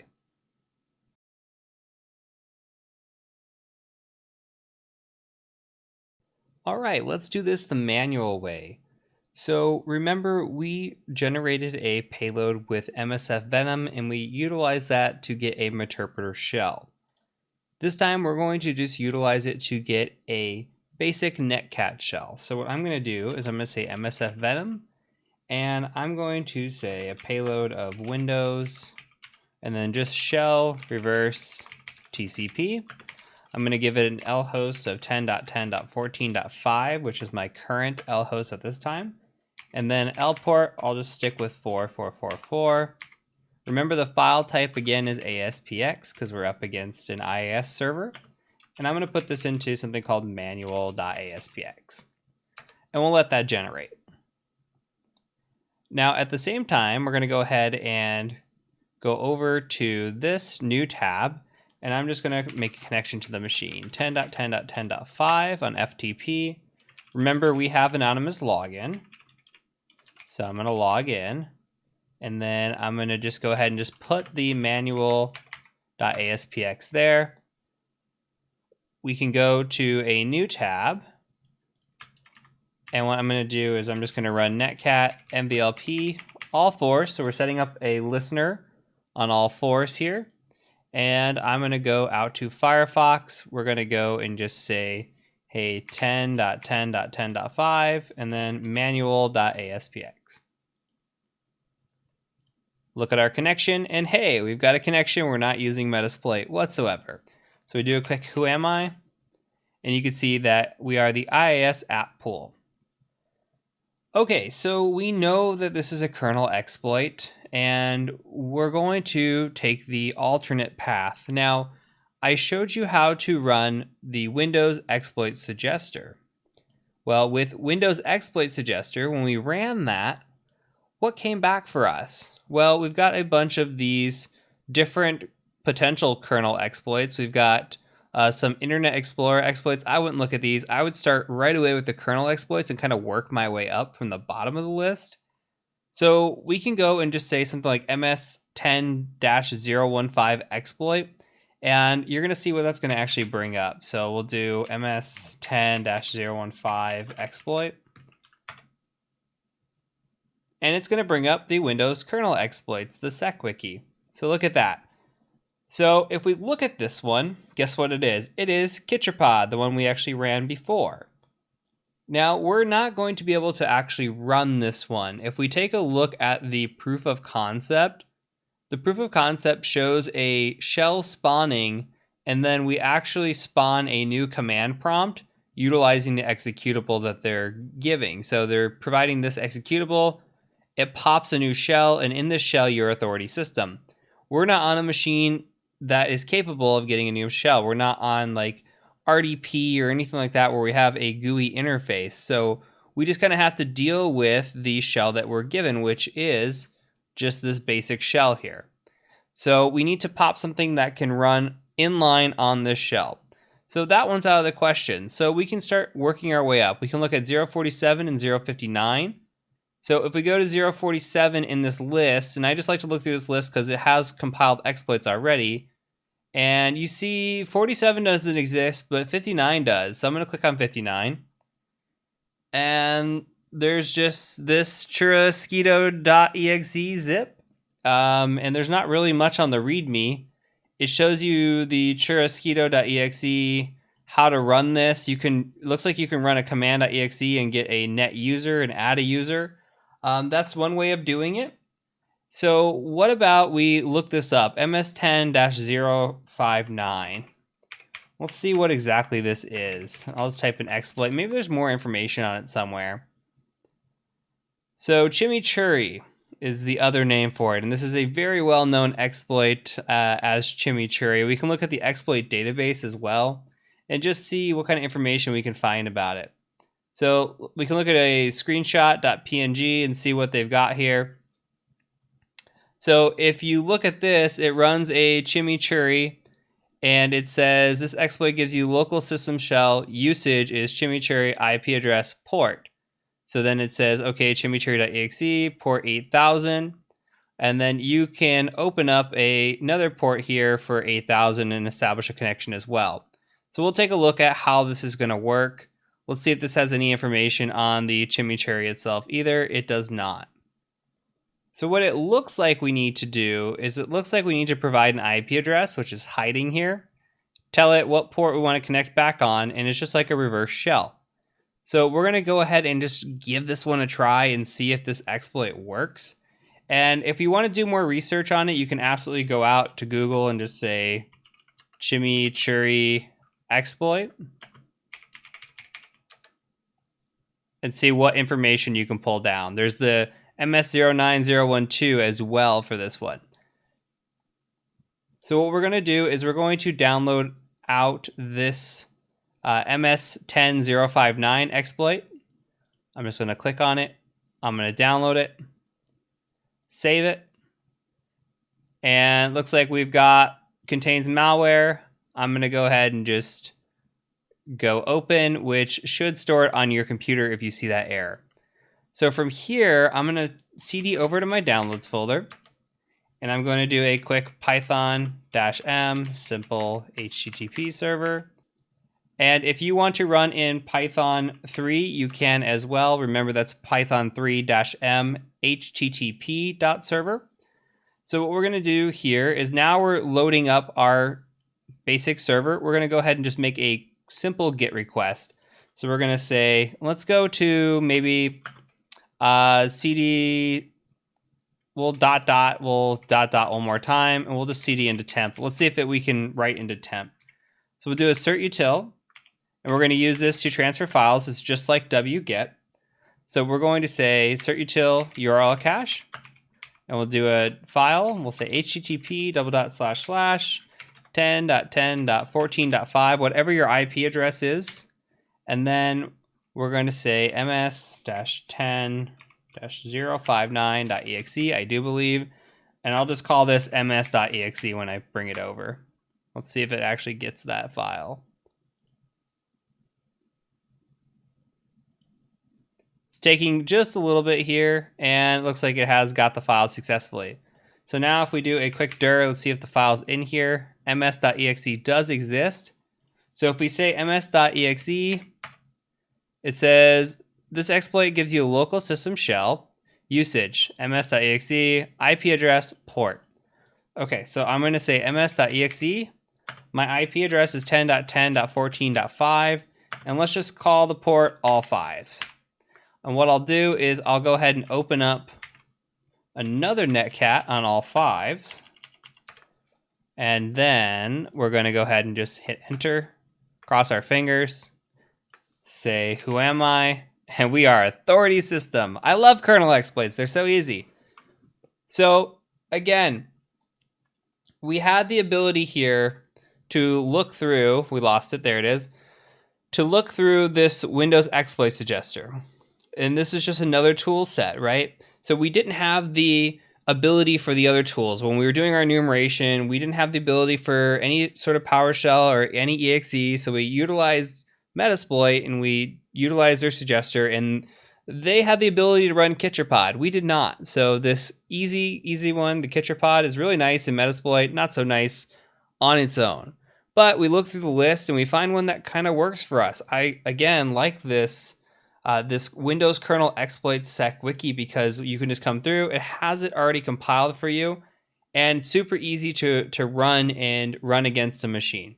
Usually they have a little bit more information than these, but the chimichurri exploit has been around for quite some time. It's one that I'm very familiar with, and you'll see come up again. So keep that in mind. If you see a box vulnerable to MS-10059, chances are you can probably run that exploit and give it a go. Worst thing that's going to happen is you're going to try it and it's not going to work, and then you move on to the next one. But I would work my way up from the bottom of the list. You'll come up with your own sort of methodologies and your familiarizations as you go. You can see most of these were Internet Explorer related anyway, but we're interested in anything that is kernel related that could have escalated privileges. So there were only a few options in total. So that's it for this lesson. We were able to take a completely metasploitable walkthrough and turn it into a completely manual walkthrough utilizing the same sort of tool sets. So from here, what we're going to do is we're going to start looking at another escalation path, which is passwords. And it's going to be a pretty fun box. So we're going to move on and take a look at that escalation path and take down another machine on Hack the Box. So I'll see you over in the next section.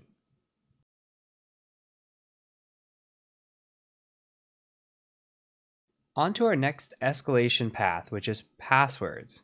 Now remember, in the initial enumeration section, we talked about password hunting. That's going to come into play here, and it's going to come into play as a method of escalation. So my challenge to you is going to be to try to get initial foothold on a machine, just like we did before. This new machine that we're going to be looking at is called Chatterbox. So if you do a Control F and start typing in chatter, you'll see Chatterbox is right here, and it lives at 10.10.10.74. So my challenge to you is to go ahead and just hit play on this machine, go ahead and get it scanned, and then try to escalate it. If you get stuck, you can't escalate it, or you want to see the walkthrough, the next video is going to be the walkthrough on how to gain the initial foothold. The video after that will be the escalation using some sort of password mining. Now, I do have a hint for you. There are several guides that I provided in the beginning of this course. This guide here, as an example, could provide you the answer on how to get root within a quarter of the page. So we have the basic enumeration, we go into clear text password hunting, and we go into what services are only available from the inside, and more importantly, how to use Plink. So those are some hints I'm dropping for you. So go ahead and give Chatterbox a go. I want to see if you can push all the way through using only enumeration. We're not going to use any tools on this box, even in the walkthrough, no tools. So go ahead and try to do this all on your own from start to finish. If you get stuck at any point, come check out the walkthrough. The answers will be there. So I'll see you over in the next video as we gain an initial foothold on Chatterbox.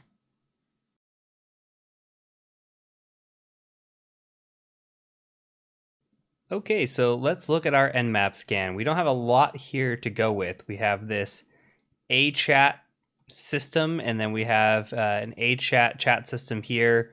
It looks like this is over HTTP, and then there's an AChat here. So the first thing we might do is just something quick like search exploit and say, hey, what's AChat? And we can also, of course, go over to the actual exploit itself and see what's running. So, or we can go over to the web page itself and see what's running.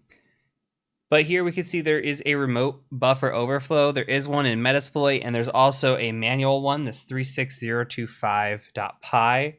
So if we go ahead and we just, we can copy over the user share exploit database, and then we'll do exploits, Windows, remote, and then 36025.py. And again, if you don't see that path, the path is right here up top, and then the rest of the path is right here. So I'm just going to copy that, and I'm going to just copy it here. I'll just call it 3.py. So we'll put this in our directory, and then if we go ahead and just gedit or whatever your favorite editor is and just look at this, we can see the actual exploit itself. So this is a buffer overflow exploit, and it looks like a very, very typical buffer overflow. They actually give us the MSF Venom here. And before we dive in and we just say, hey, we're for sure on this, we can make sure and go check out and see if there's any more information on this just before going through all the trouble in firing away. So we might just go out to Google and we might just say something along the lines of a chat exploit and see what's out there.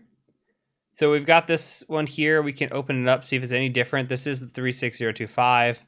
It doesn't provide any information. Sometimes at the top it tells you, hey, there's, this is a buffer overflow exploit and a little bit more information on that. I don't see anything here. Rapid7 does have something on it. We're going to avoid using Metasploit for this one, but it says this exploits a Unicode SCH buffer overflow in AChat.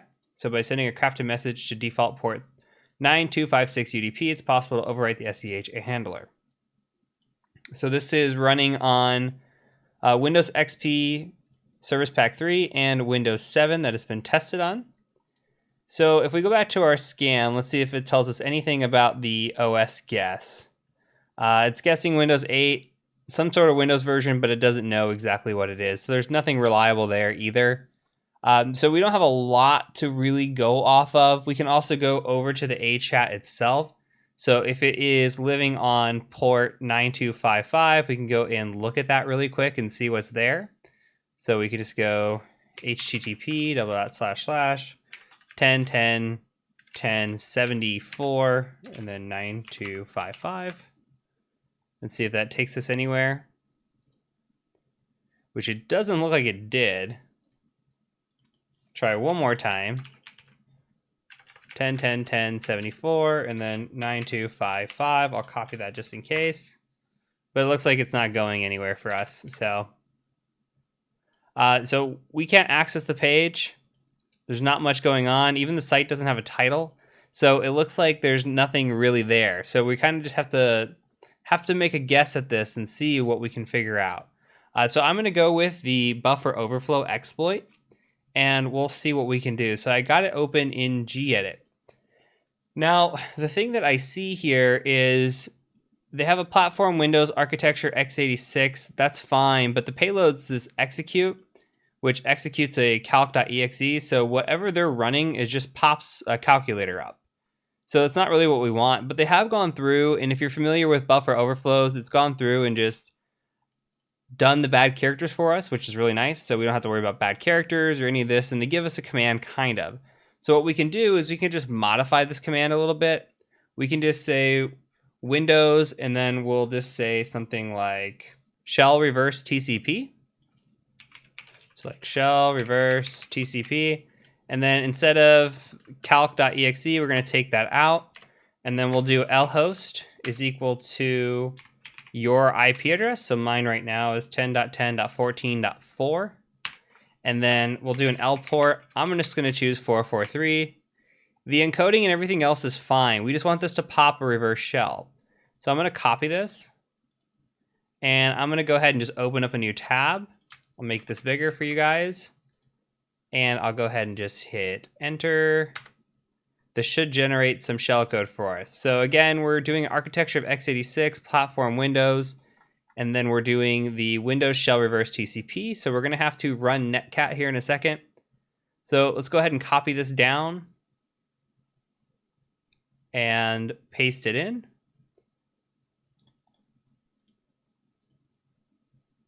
I'm just going to replace what's in here. It's a little bit larger of code. They had 512 on the bytes. Let's see what we ended up having. 774. So hopefully that doesn't mess with the address space. We should be okay, but we'll take a look at the end of this. And if it doesn't work, maybe we'll have to adjust it. But we'll come through here. If we scroll down, we got to create a UDP socket. So we have to go over to the UDP address itself. We're going to go and navigate to 10.10.10.74. And I'm going to go ahead and just save this out. So this is going to make the connection. It's going to do a little bit of this code, and then it's going to inject the buff here for the code and do a little bit more advanced of a buffer overflow.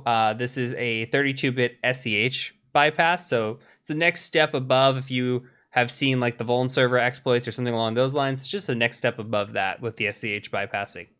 So we're going to go ahead and just try to fire this one off. So what we're going to do is we're going to run netcat here, and we'll do an NVLP of 443. And we're also going to just go ahead and try running python 3.py. Now, big caveat to this box, and you may have run into some issues with it, is that if you are not the first one to run this exploit against this and it doesn't work, then there's a chance that somebody else has done it. You only get one chance, is what I'm trying to say. You get one chance on this exploit. So if it doesn't work, you have to reset your box, or if it works and you lose a shell or whatever, you have to reset your box. That's the only unfortunate thing about this one. Let's go ahead and run this, see if we get any kind of shell. We got a connect. Oh, we got a connect from my machine. Let me turn this one off. Sorry. And let's go ahead and run this one more time.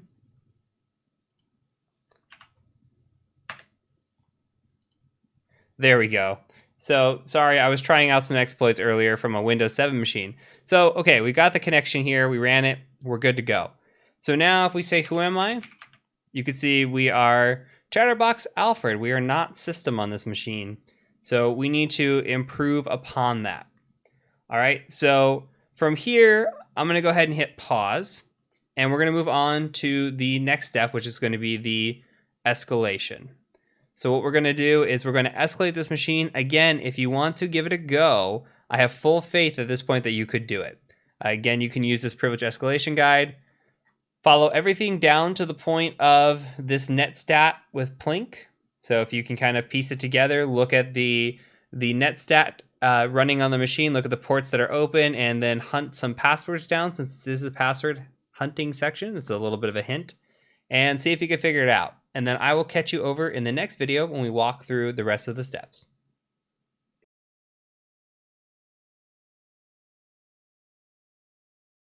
All right, so we've gained lower level privileges on this machine, and now we're going to start doing some enumeration.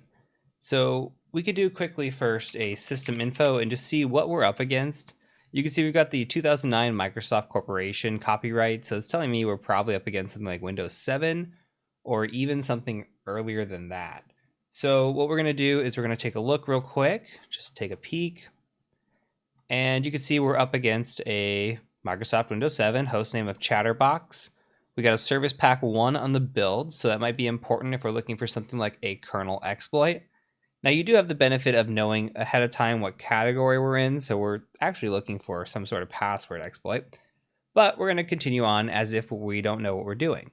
So we're going to go ahead and look here for more information. So we're going to notate down, we've got Windows 7 Professional, 6.1.7601, and then we've got Service Pack 1. That's great.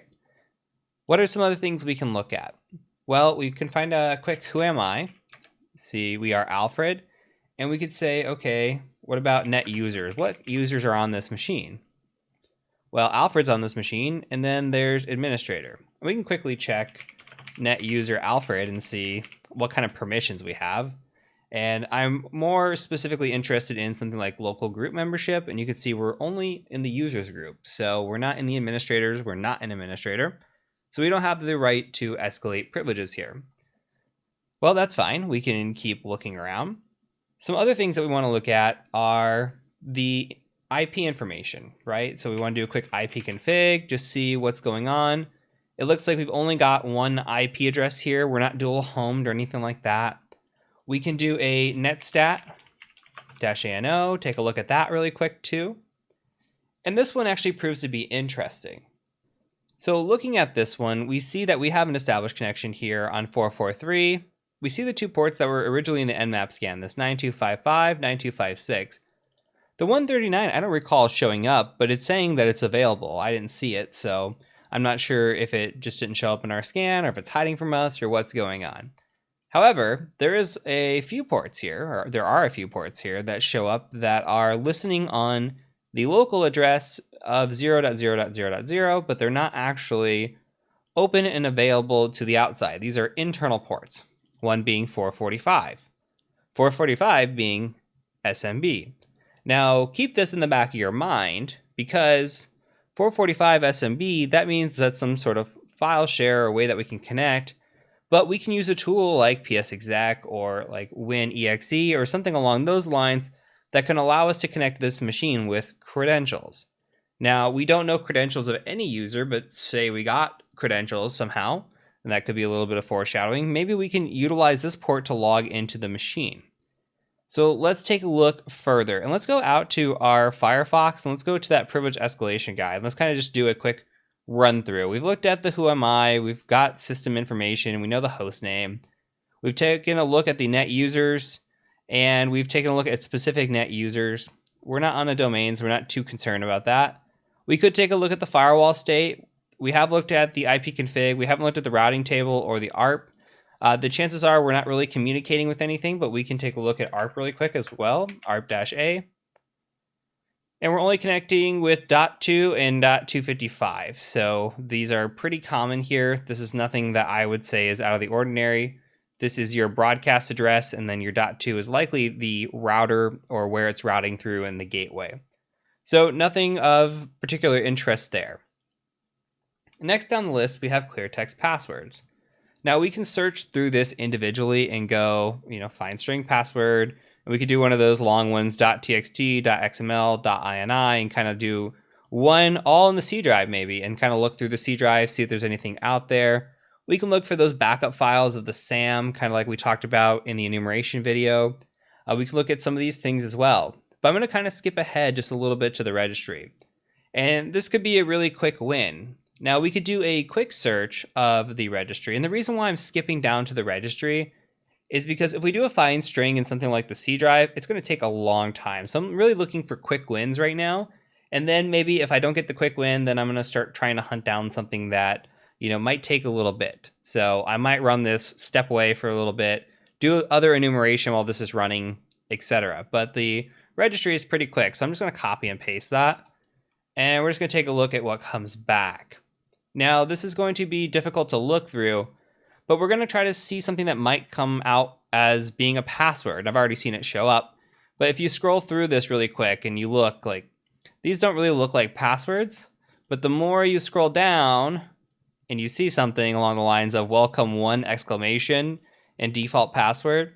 Now, on the note of welcome1 or welcome exclamation or anything along the welcome1 exclamation lines, I see this more times than I want to admit in real pen tests. This is a very, very common password. So it's funny seeing that here, but it's not a coincidence. It's something that actually really shows up with weak passwords. So going on from this, we just saw that we have a welcome1 and we see it's in the win logon. If we go back to our enumeration script, take a look at the win logon down here. We can say, hey, Windows auto login. And we've got the win logon here. Let's query that whole registry, this little part of the registry here for the win logon. And let's get a little bit more information. So we could just do a reg query, and you could actually copy the same thing right here if you wanted to.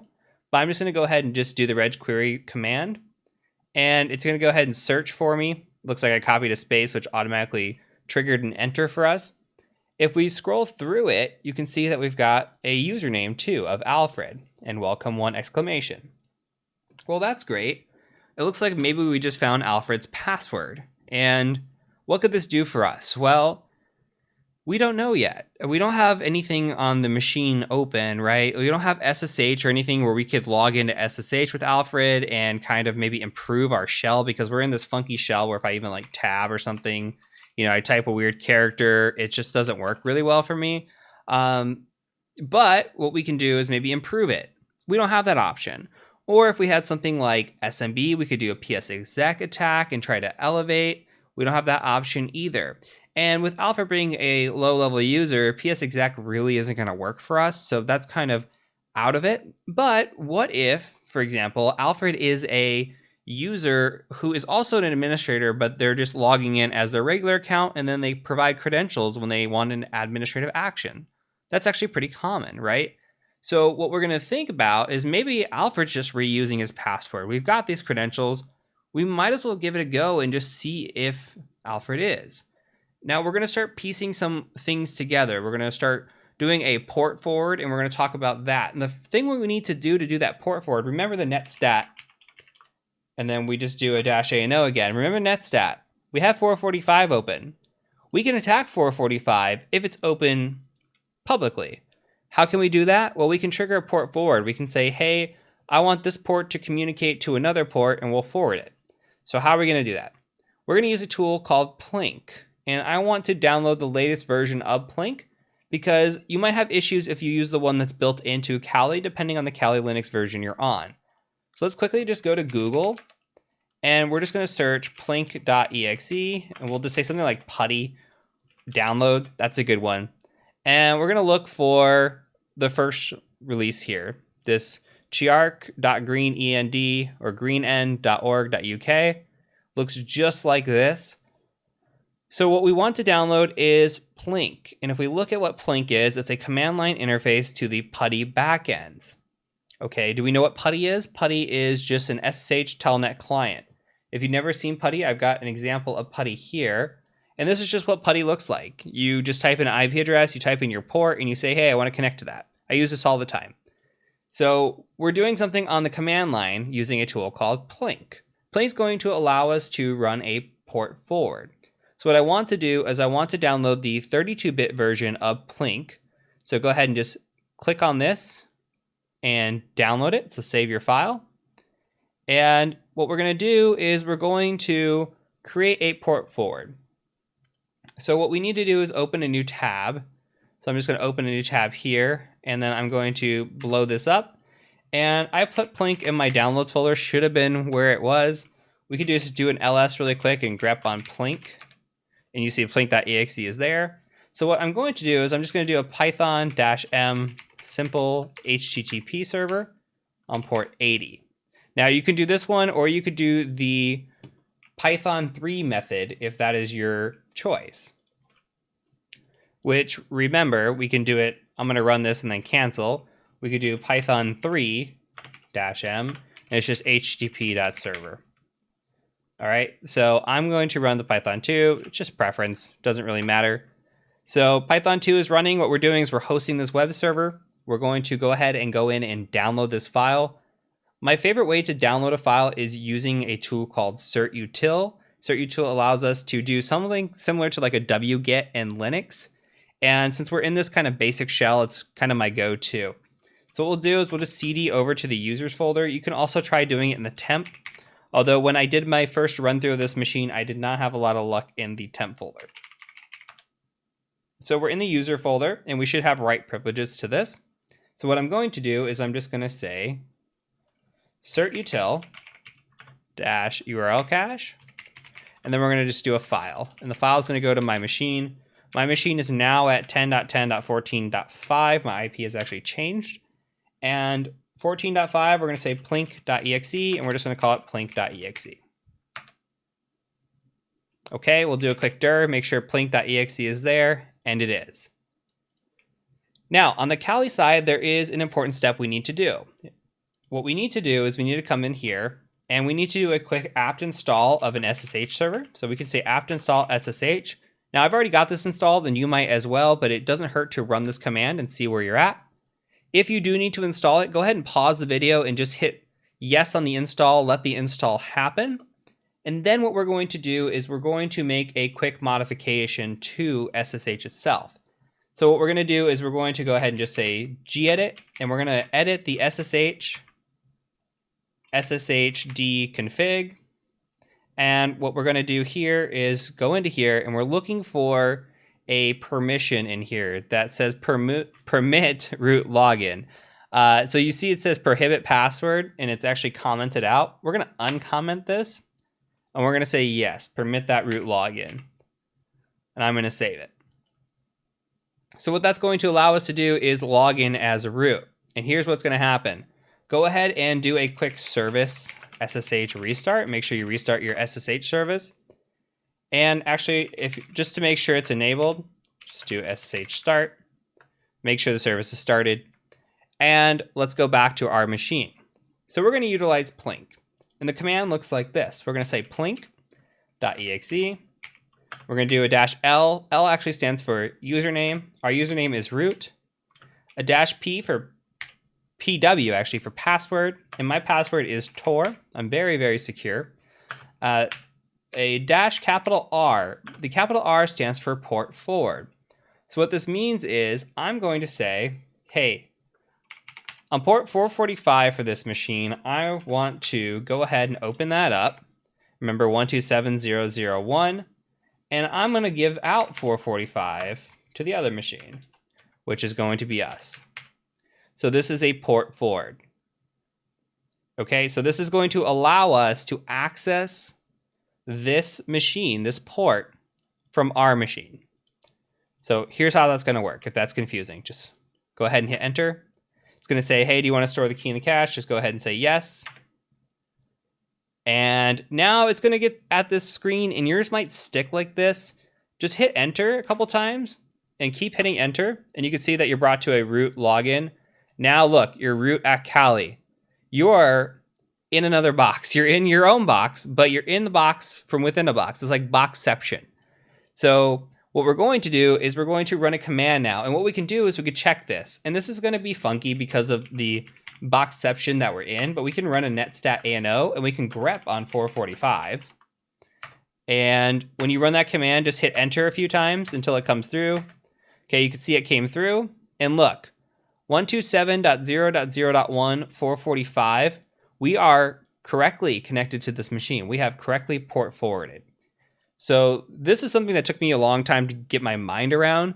Just make sure you understand what's going on here. We are forwarding this port that is only open internally to us. We're allowing this connection over the SSH. We're doing a port forward. So now, and if you need more information on that command, you can come back into this as well. Remember I said at the beginning of the video that you can come in here and you can look at this kind of printout and look at Plink and see how you can do this. Now you can also do a port forward with Meterpreter, but we're kind of staying away from this. Here's information on what 0.0.0.0 means all the way through if you want some reading material. Okay, so the last thing we're going to do is we're going to use a tool called WinExe. So WinExe is a Linux-based application that's going to allow us to execute commands on a Windows system.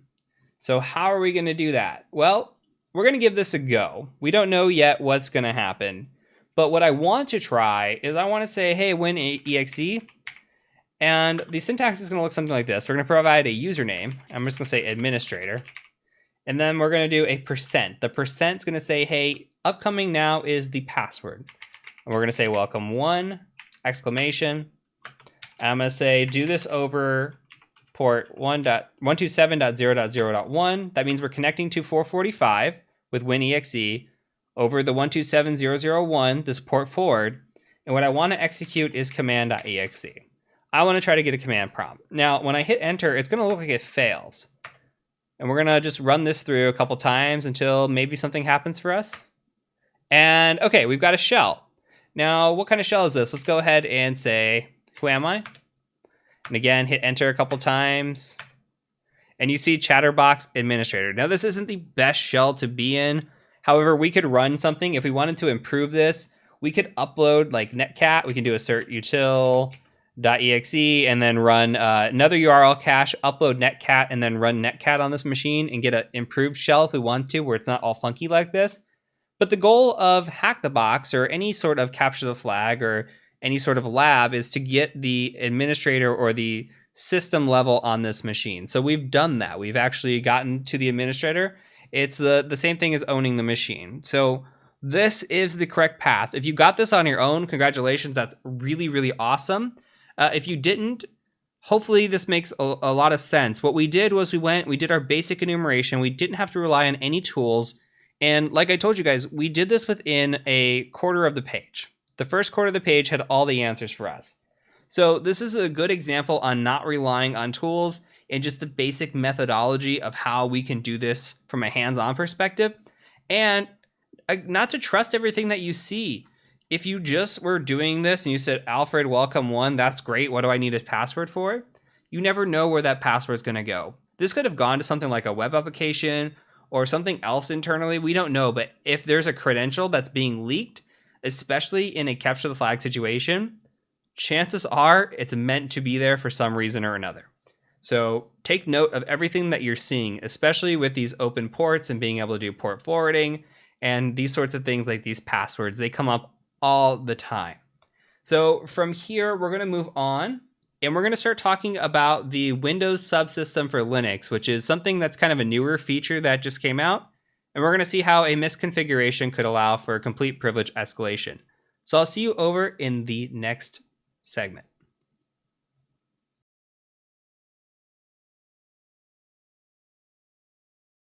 Next up is the Windows Subsystem for Linux. Now this was initially released in 2016 and allows you to run Linux on top of your Windows system. So it's basically a subsystem. So what this does is you can run something like Ubuntu or even Kali Linux right on top without having to use a VM or anything else. Now, this does have some vulnerabilities to it. If you could see here on our little cheat sheet from Payloads All the Things, we could see that with root privileges, it allows users to create a bind shell on any port with no elevation needed. Don't know the root password? No problem. And here's some commands that we can run. We can run this WSL, who am I? It'll say, hey, we're root. And then we can try to run a Python type reverse shell. Now, this is a big hint for the box upcoming if you want to try it all the way through. This is not actually going to work. In fact, we're going to utilize a little bit of Linux privilege escalation to get root on our machine. So I'm doing this box to get you thinking about the Windows subsystem for Linux in case you ever see this and you're doing enumeration and it pops up, because this is in fact a way to escalate. However, it's not going to be fully there. There's going to be a little bit of an alternate path to actually get a full system shell on the machine. However, keep in mind that the bash.exe exists, and we're going to go into that as well. So what we're going to do is we're going to run up a box called secnotes, SEC notes, and it lives at 10.10.10.97. What I want you to do is go ahead and hit play, get your box scanned, and give it a go. See if you can get a lower level privilege shell on this machine. So catch me in the next video. We're going to walk through it, and then we'll talk through the escalation.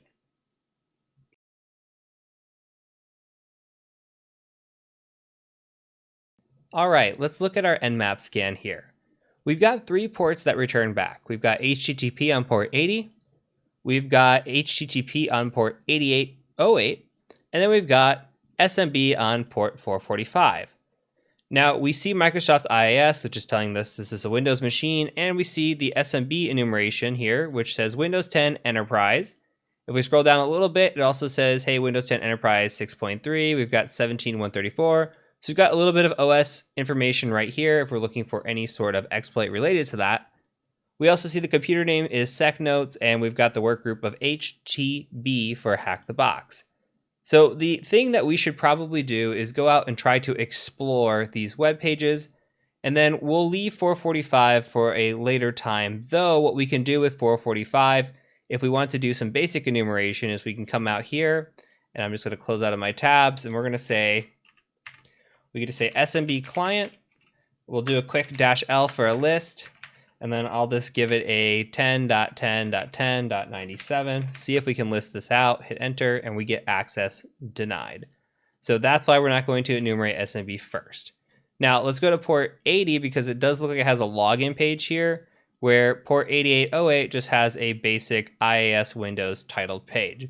So let's first explore port 80. So if we go to 10.10.10.97, we can see we are given a login page. And it says, hey, give us your login credentials and go ahead and log in. Well, if you don't have an account, try to sign up. So let's just sign up for an account and see what's going on inside. We'll say TCM. I'll just give it a password of TCM twice. And password must be 6 characters in length. So I'll do TCM 123. Okay, let's try logging in with that.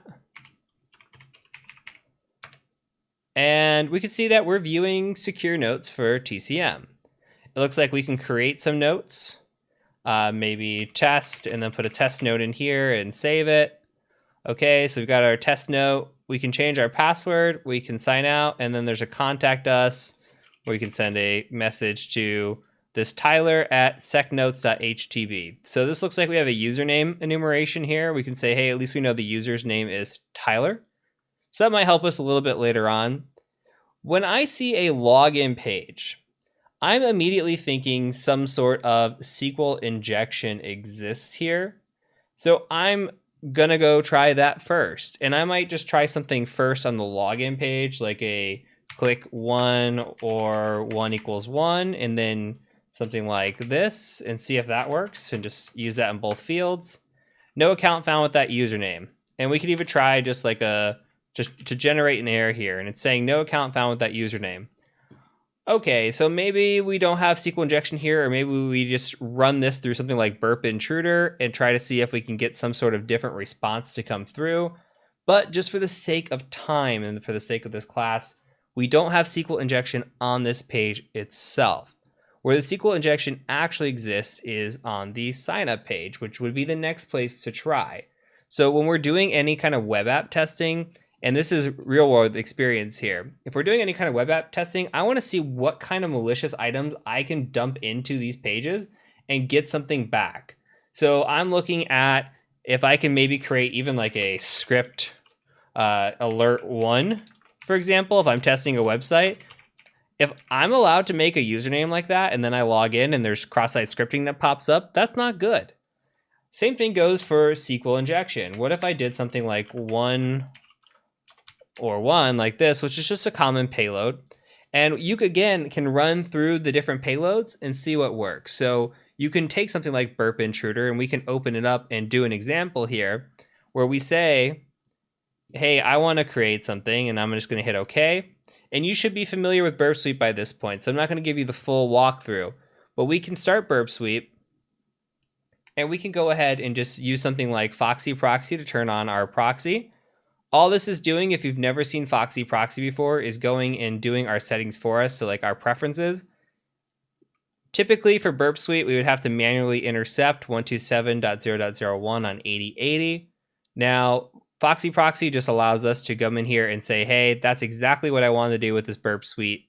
I just want a 127.0.0.1 on port 8080, and it'll just set it for us. So it's just a quick flip of a switch instead of having to go into preferences, dig in, etc.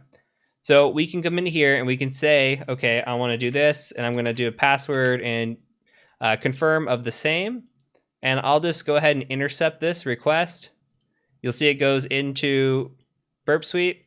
And we can decide to forward this or do whatever we want with it. So I could send this to intruder, and I could say something like, just as an example, I can give it different parameters. So I can clear all of these, and we can say, hey, I want to do 1, 2, 3 here, just for the confirm.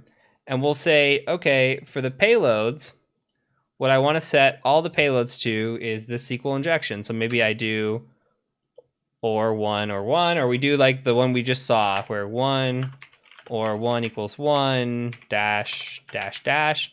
And with this sniper attack, what it's going to do is it's going to go ahead and just try to create a username in all these fields. So it's going to put this one payload that we set for all the fields that are set here. If we wanted to do other attacks, we could do like a pitchfork where we'd have 3 different payloads, for example, and we'd say, hey, payload 1 or position 1, we're going to put here, and then we're going to go say, hey, for payload 2, we'll put something else.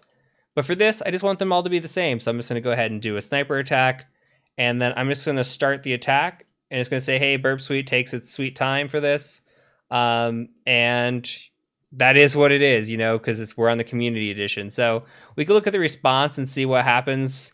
The username's already taken. That's okay. Somebody's probably already been on this box. No worries about that part. Same thing with this one. Looks like people were trying this. That's okay. If you're getting the usernames already taken, don't worry about it. On this 1854, you could see the payload changed slightly, but it says the username's already taken as well. So we're just going to do the manual method. I'm going to go ahead and just turn the intercept off. It's going to say this username's already taken as well. I'm going to go ahead and just go back to the home page, and we're going to try to log in with this injected account. And you can see now it says reviewing secure notes for or 1 or end, right? So we're ending something here. We're saying or 1 or, and then we're starting something which just completely removes everything else, and we're getting the information for everybody. You can see the test note that I made here, 4/19/2020. We could see the Mimi sticky buns ingredients. We're getting all the database dropped out for us. And here we can see that there is a secnotes.htb /new-site. Looks like a SMB folder. We've got Tyler, and then it looks like credentials here. So that's good.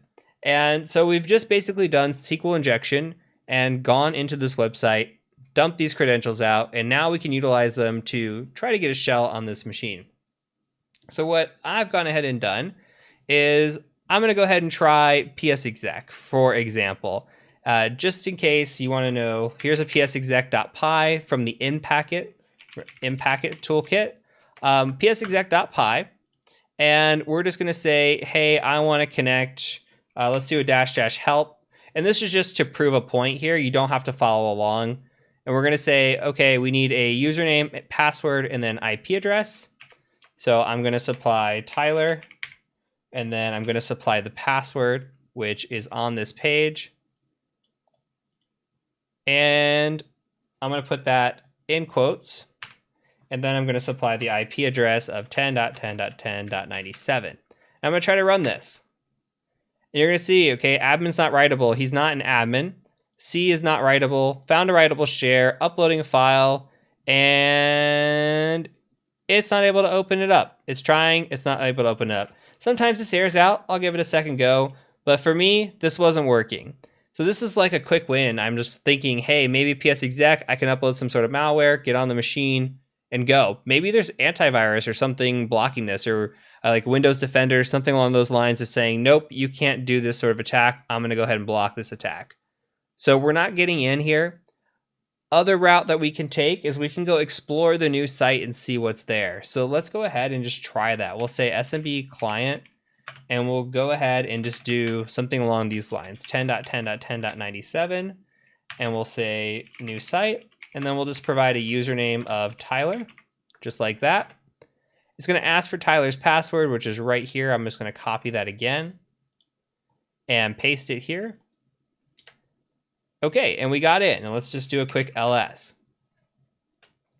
Now, we've got this IIS start in this IIS.png, which reminds me of a default homepage, similar to Devil from beginning of the course, right? Well, where did we kind of maybe see that already? If we go back to our Nmap scan, you can see that we saw possibly a default IIS page over on 8808. So if we go look at 8808, we can maybe confirm that. So let's go ahead and just do 8808 here and see what's going on. Okay, so we do have a default page.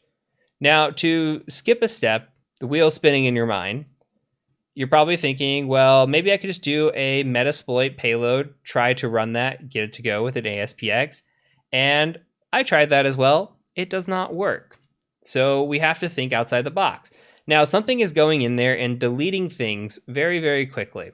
It could be antivirus again. There could be a script running saying, hey, delete everything out of this that doesn't belong here. I'm guessing we're probably up against some sort of antivirus, but we're not sure at this point. So what we can do is we could say, well, we're in here. Maybe I can upload something like netcat and then just run a malicious PHP shell or something along those lines. So if you've never seen this before, let me walk you through it. So on your box, your Kali machine, you have the netcat.exe. You can do a quick locate netcat.exe. And you can see we've got this user share Windows resources binaries netcat.exe. We've talked about this in the past, right? Well, let's go ahead and do something like this. We'll do a copy, paste, and we'll say just netcat.exe right into the root folder. So we're just copying this binary into our root. And then we're just going to go over to this SMB, which we launched in root. And I'm just going to say put netcat.exe. And then what we can do is we can go ahead and use a malicious PHP file. So I've gone ahead and created one. Let's go ahead and just check it out. So I've called it just rev.php, reverse.php. And we can go ahead and just look at the command. So we're going to say, hey, when we run this, go ahead and execute something on the system. And you're going to execute netcat.exe. We're going to execute the command.exe. And we're going to say 10.10.14.5. That's my IP address. And then I'm going to listen on 4444. So this is going to be a basic reverse shell written in PHP. Okay, so go ahead and get that typed out. Pause if you need to. I'm going to go ahead and just close out because I've already got it saved. And then we're going to run this. So what we're going to do is we're going to Do a quick ls, make sure our netcat's still there. It is. I'm going to put in this reverse.php, and I'm going to run a netcat listener. So nblp 4444. We're listening. I'm going to go to the web page, and I'm just going to do a quick rev.php. And it's stalling, which is usually a good sign. We can come in and you can see, okay, hey, we're at C inetpub new site. Do a quick who am I? Sec notes Tyler. And then we can just do a quick system info, get a little bit of information about this computer, etc. But what we've done up to this point is we have now gotten access. Oh, look, system info is actually denied. Let's see a quick query too. Let's see if we're up against WinDefend. What we might be up against here. It is running. So the Windows 10 version of this is probably doing a lot better job than the Windows 7 that we've seen in the past. So there's a good chance that we're actually getting some sort of antivirus that we're up against. But from here, I want you to do a little bit of thinking outside the box on your own. I really do believe with the little bit of guidance from this article, this is the payloads, all the things, again, from your course resources. Look at this. Look at this closely. Utilize commands that you can run against the machine to find where bash.exe exists or wsl.exe exists. Figure out how that might work for you and how you can utilize this and see what level root user you are or what level user you are. I kind of gave it away. You're going to be root. But do a little bit of enumeration. Try to get into the system itself and go from there. See if you could figure out how to find your way to escalate privileges into system. I have faith in you. However, in the next video, we are going to walk through this and I'll show you exactly how to find this file, how we're going to abuse it, and how we're going to elevate privileges. Okay, so I'll see you over in the next video.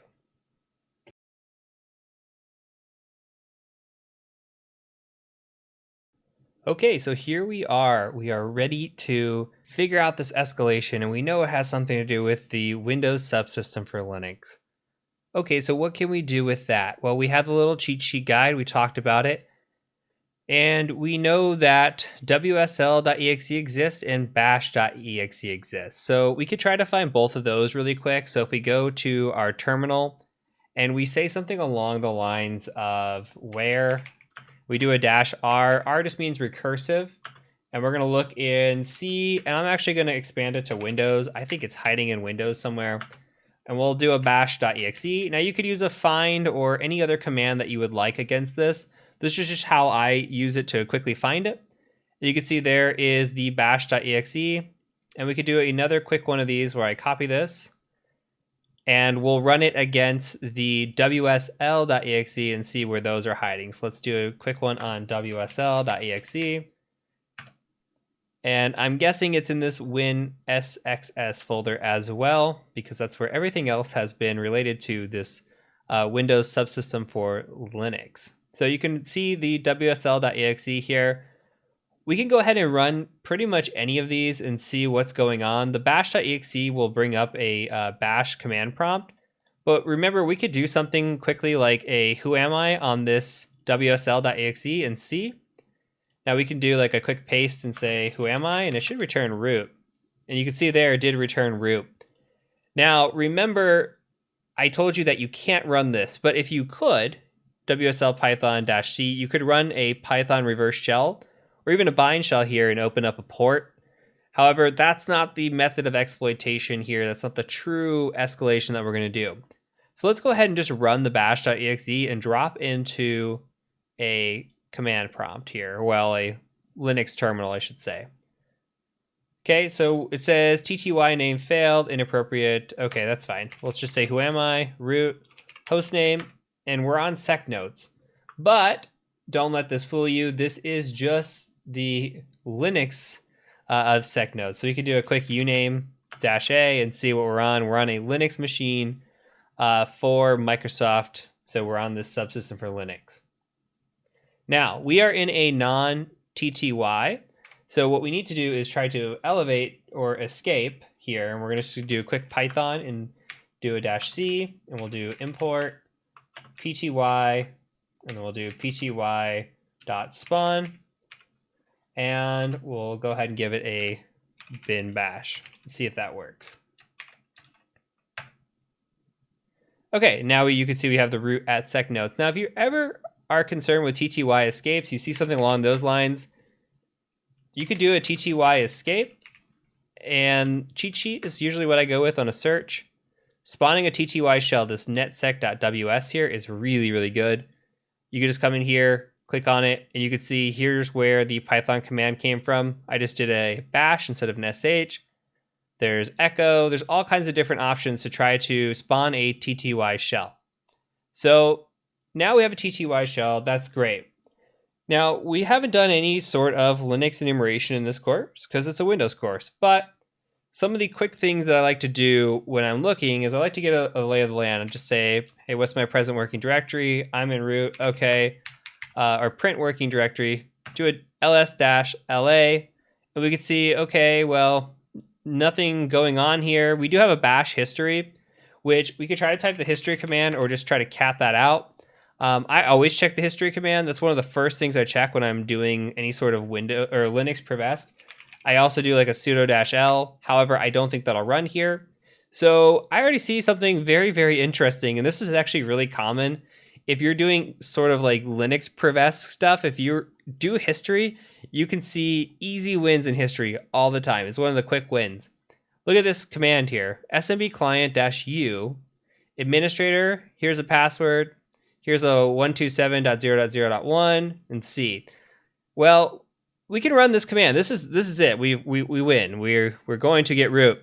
We can run this command, and this will give us our access to the file system. So let's take a quick look. I'll show you. If we just open up a new tab and we just paste that really quick and we give it the IP address instead of local, we give it the IP address that it wants.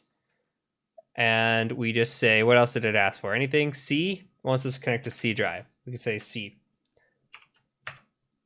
And ls, you can see, okay, we've got full access over this system, but that's not really a shell. We could go in and we can get the flags. We're trying to capture the flag here. That's not the true way. So let's go ahead and exit out of this. Again, I mentioned Impacket before, and I mentioned psexec. Now, I realize that maybe you've never used Impacket. It is expected that you know what it is at this point because this isn't a beginner level course fully. So I'm going to go ahead and just show you really quick. So you can go Impacket GitHub. If you've never heard of this secure auth corp right here, you just click on this link. Very, very easy to install. You can just do a quick cloner download, grab this link here.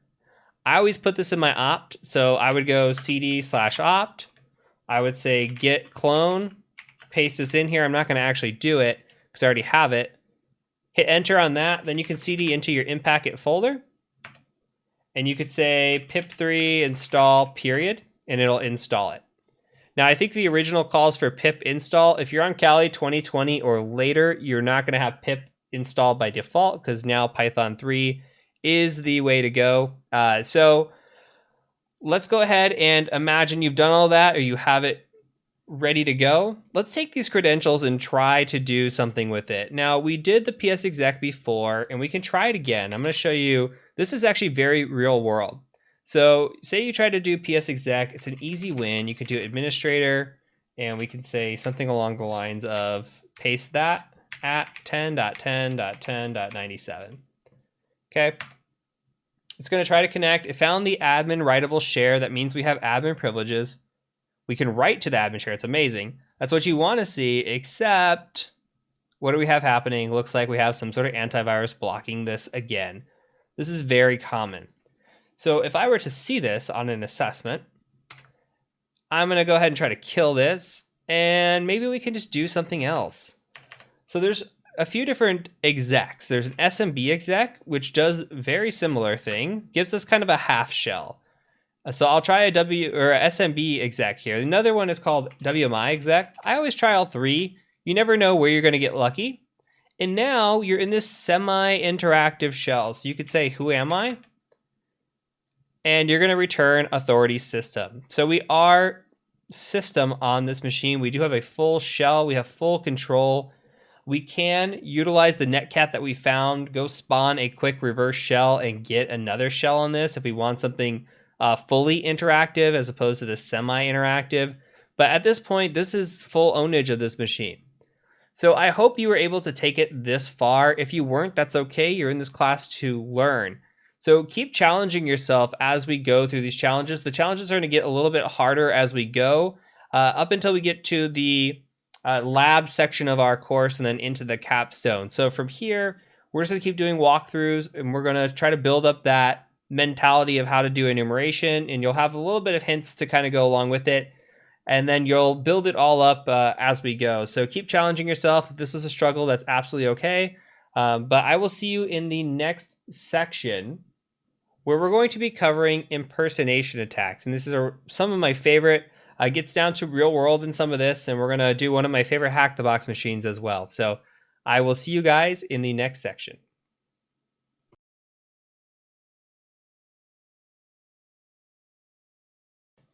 All right, so we've come to a little bit of a meaty part of the course where we're going to do a few videos in a row that are kind of a little bit of death by PowerPoint, but I really need to get the point across as to what we're doing and why we're doing it. That way you have a better understanding of the following attack that's about to come.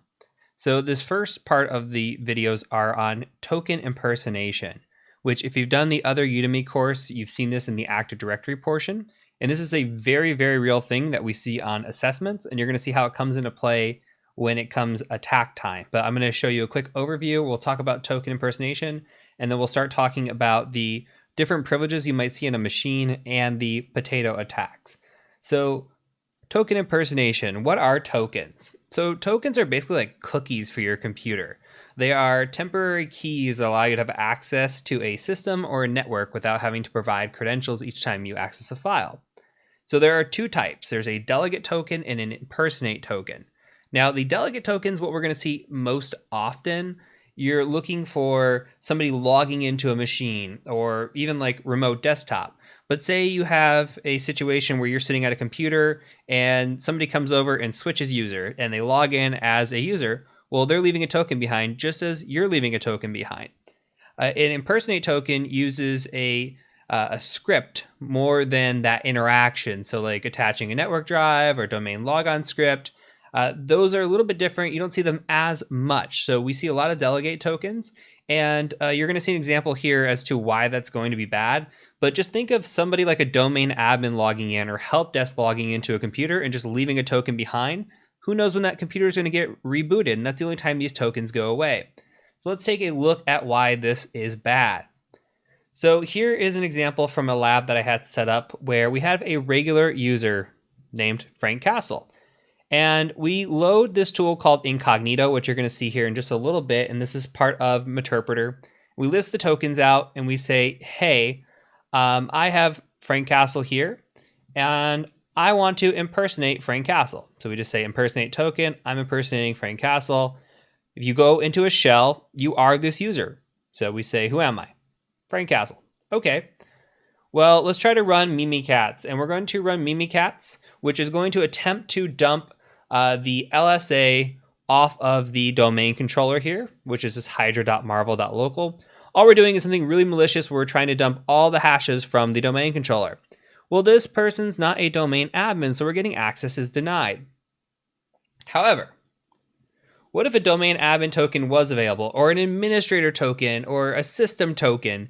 Don't think of this just from an Active Directory, even though this is an Active Directory example. Think of this for any sort of escalation here.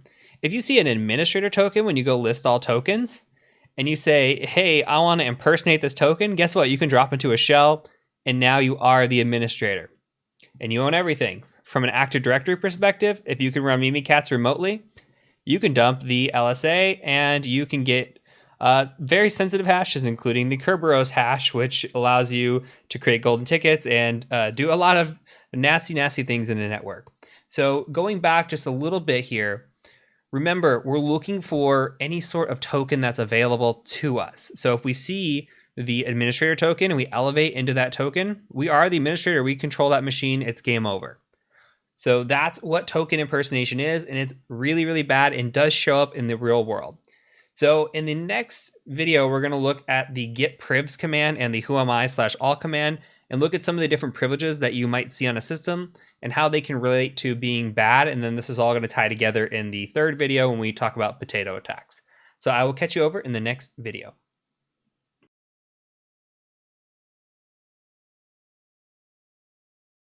All right, I'm going to try to stay away from the PowerPoint in this video. So let's say that we've owned a machine and we run the whoami/priv. Remember, we ran this in the enumeration section and we pull down these different privileges.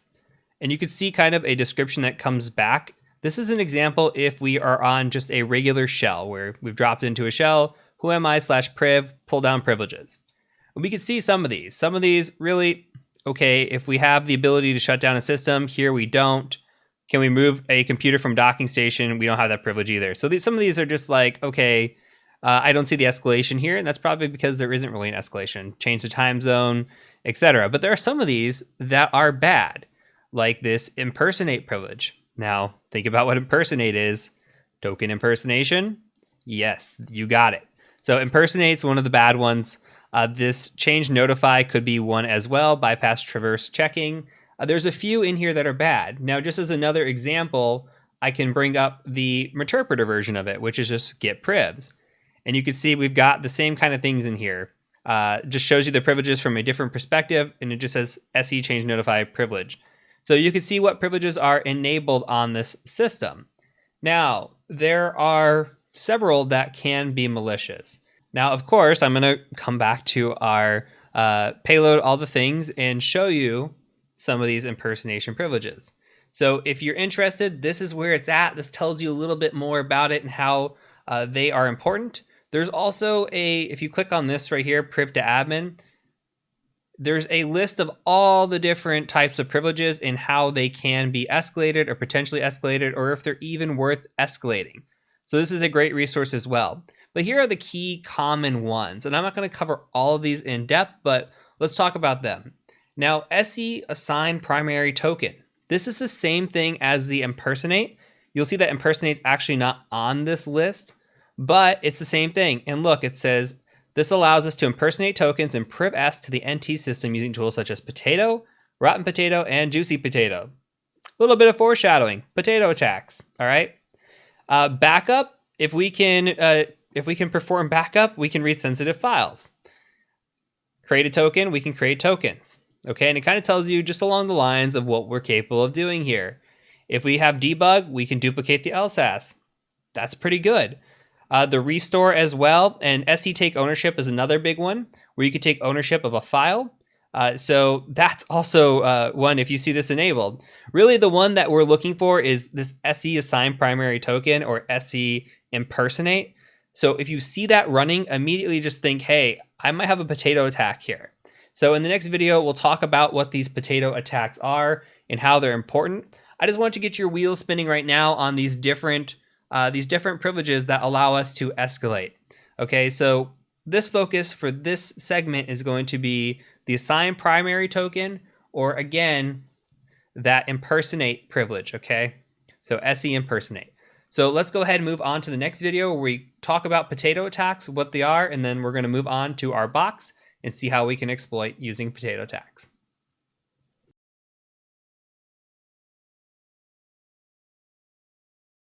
All right, so on to the potato attacks. Now, Foxglove Security is the blog of choice here as they release the full details on what the potato attacks are. Now, if you're into the nerdy stuff, I'm going to link this. You can come down here and read all the fine details on how they created this exploit and how it fully works. But what we really need to know at a high level is these top 3 things, and really number 3 is what we're looking for. So it says, hey, to describe this at a high level, we're going to trick the authority system account into authenticating via NTLM to a TCP endpoint we control. All right, so we control a TCP endpoint. The man in the middle, this authentication attempt to locally negotiate a security token for the NT authority system account. This is done through a series of Windows API calls. Last one, impersonate the token that we've created. This can only be done if the attacker's current account has the privilege to impersonate security tokens. This is usually true of most service accounts and not true of most user level accounts. So if you take control of a service account, you might just have this impersonate token. So let's take another look at this. This is Juicy Potato. It just says it's a sugared version of Rotten Potato. It's just another version of this and another exploit. So again, you're going to come in here and you're going to see, hey, Juicy Potato. Well, it's leveraging the SE impersonate or the SE assign primary token. These are the big things we need to be on the lookout for. So you're going to see this come up quite a bit, especially on Hack the Box or those other CTF type machines where you're on it and you're just like, hey, I'm going to see if this is vulnerable. I'm going to check my privs, and this could be just a quick game over. So you want to check these, see if there's a vulnerability there, and just get used to doing the get privs process or the whoami/privs process. So from here, now we're going to jump into Hack the Box. So what I want you to do is I'm going to come over here. I want you to go ahead and scan Jeeves and try to attack it. Now, I fully believe that you should be able to get the low-level user by yourself. Jeeves is a great example of things that I actually see a lot in internal assessments. So I'll talk about that in the next video, but very common attack that I see in internal assessments still to this day. And we'll talk about why it's bad, why it's dangerous, and then we'll see how to escalate this box as well. So I will catch you over in the next video when we do the low-level user walkthrough for Jeeves.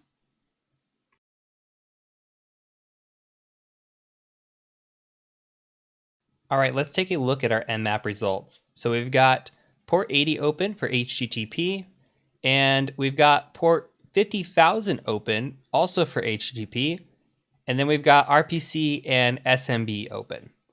So we have a few different paths we can take, and to save time, I'm going to take us down the correct path, but we could look at 445, we could do SMB client, see if we can connect anonymously, we can do more information gathering or more enumeration on 445, see what service is running or what version of Samba is running or SMB is running, and see if that has any exploits available for it. But here in this case, we're just going to run off of port 80 and port 50,000. So let's go navigate to those. I'm just going to copy this real quick. Let's navigate to those and see. Let's do this. We'll navigate there, and then we'll also do an HTTP, and we'll do 50,000. Okay, so we've got two things here. We've got Ask Jeeves, and when we have a web page like this, we're probably just going to click around, see what we've got, but we can see that's just giving us a pound sign. And here we could try to search something, and it throws up this error, which this would absolutely be a finding on a pen test. So we're seeing some sort of SQL error, and it's trying to tell us maybe, hey, there's some sort of SQL injection here, and it's giving us a SQL Server and all this other stuff, except if we drag this is actually just an image. So it's just a trick page. There's nothing actually here. So our options here, and if we come to 50,000, we can see there's a powered by Jetty, which takes us to Jetty, and there's nothing there either. So if we're sure that 80,000, or if we're sure that port 80 is our path, then we need to explore maybe directory busting here and see where we can get. So what we're going to do is we're just going to run dirbuster against 50,000. And we would say dirbuster and like this, or you can just run dirbuster. But then you come in here and you would specify. So we would just say, hey, I want to run it against this. And I'm going to say go faster. I'm going to give it a word list. So I like to actually use the built-in word list under user, share, and then word list. And then there is dirbuster in here. There's actually a dirbuster under the user share as well that you can use. And then the medium lowercase list is what I use. So I'm just going to leave it with PHP, and we're just going to let it run. For the sake of this walkthrough and the sake of this video, we're just going to kind of skip ahead a little bit. We'll look at the results later on. But what we're going to find here is we're going to find an Ask Jeeves page. So it's going to be something like this, Ask Jeeves. And we're going to go ahead and find that directory. And this is where realism kind of comes into play. I find Jenkins servers all the time. And I find Jenkins servers, now we have a login, so we could go try to log in with weak password or credentials, but I see Jenkins servers like this, where you have builds out there and you have all sort of information on like leak credentials, all kinds of things, usernames. I see API tokens. I see all kinds of stuff hiding in Jenkins servers on internal pen test. So if you're watching this and you have a Jenkins server, secure your Jenkins server. But okay, if we go to manage Jenkins, there's a nice little feature in here.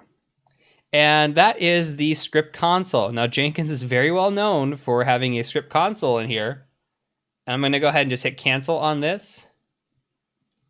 And you can actually see, I'm going to pause or stop this. You can see that Ask Jeeves has been found in a directory. So we have Ask Jeeves. It's already found that. I'm going to go ahead and just stop this. So we have this script console, and the script console runs Groovy. Now, Groovy is a language. Okay, so what if we did something like Google and we said Groovy reverse shell? Pure Groovy Java reverse shell. I can't make this up. It is honestly this easy. So let's copy this.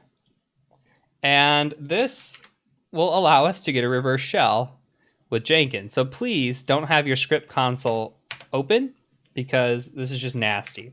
So 10.10.14.3 is where I'm sitting. Port 8044 is fine by me. So I'm just going to open up a new window.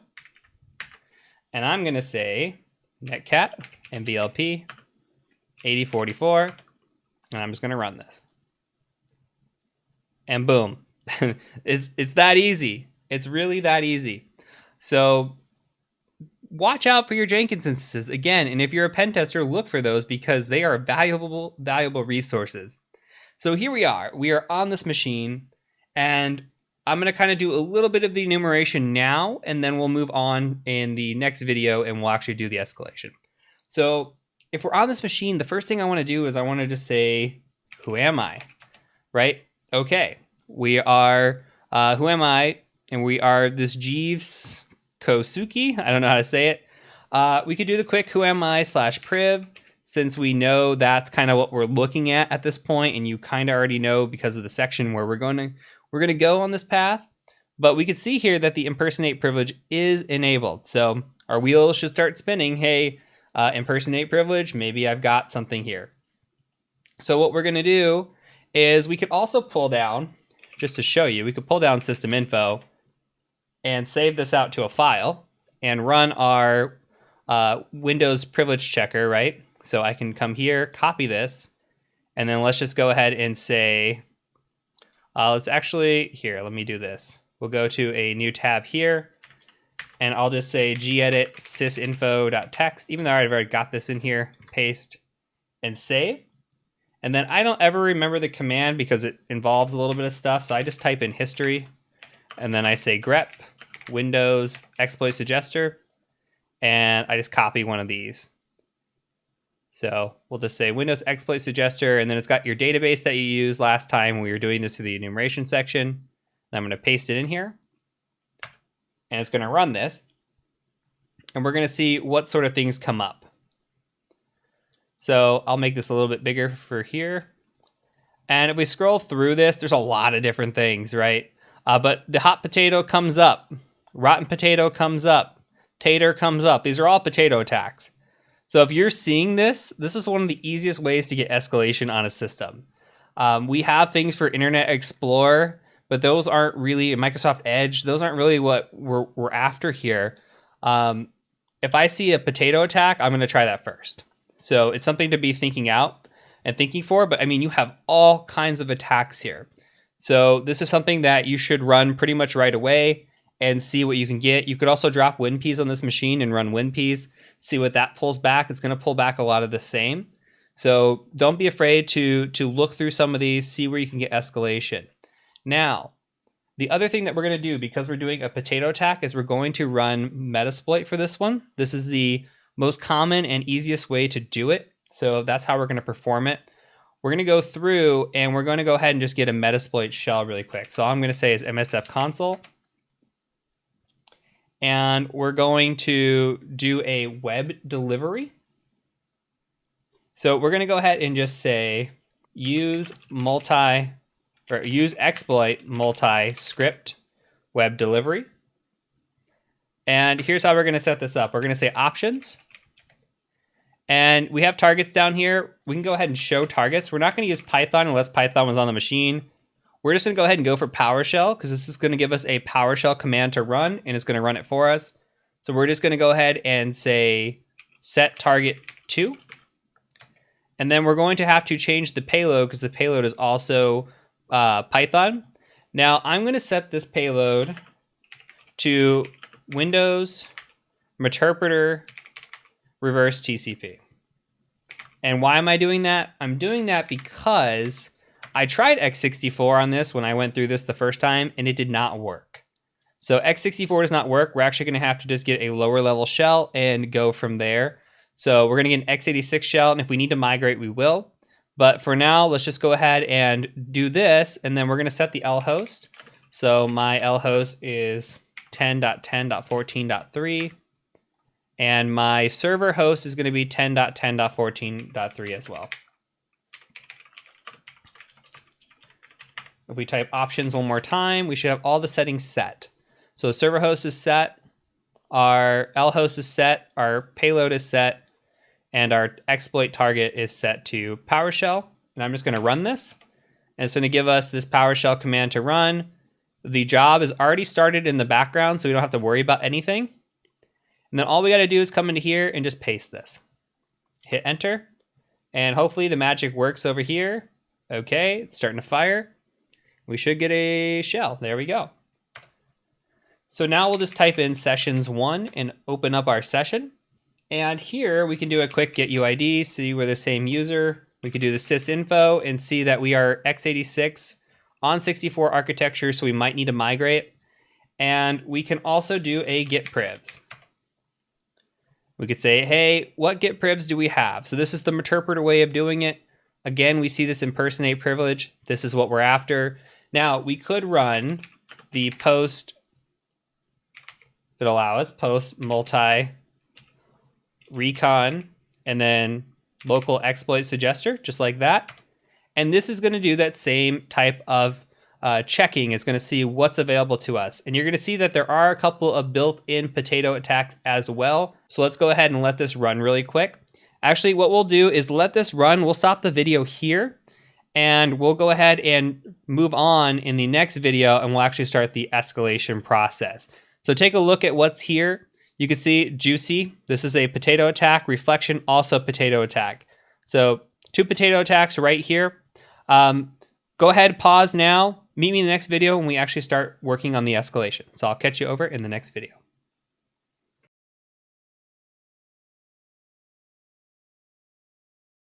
All right, now let's type background on this session.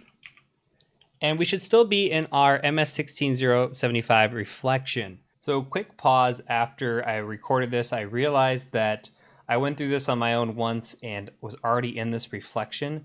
So go ahead and type in use exploit Windows local MS16075 reflection here. This is what you're going to want to type in. Make sure you do that and then follow along with the rest of the video. So sorry about this small confusion here. And let's go ahead and continue the video. What we're going to go ahead and do is we're going to just do options really quick. And I want to make sure that we have all the settings the same. So make sure that your L host is set. If it's not, sometimes it sets to your ETH 0 instead of your ton 0. Make sure that your L port is set to all 5s because currently our session 1 is running on all 4s. So let's make sure that we set it to all 5s or any port of your choosing. And lastly, let's go ahead and run a 64-bit Meterpreter reverse TCP. And hopefully this will work for us. So go ahead and make sure you set your payload. Make sure you set your L host. Make sure you set your L port. Make sure your session's correct. And go ahead and run this. Let's see what happens.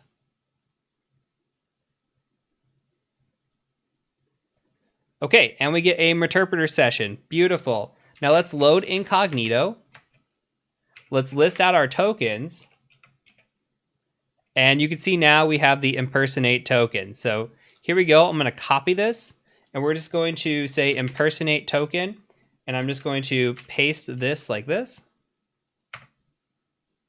You can see we have impersonated user authority system. I'm going to drop into a shell.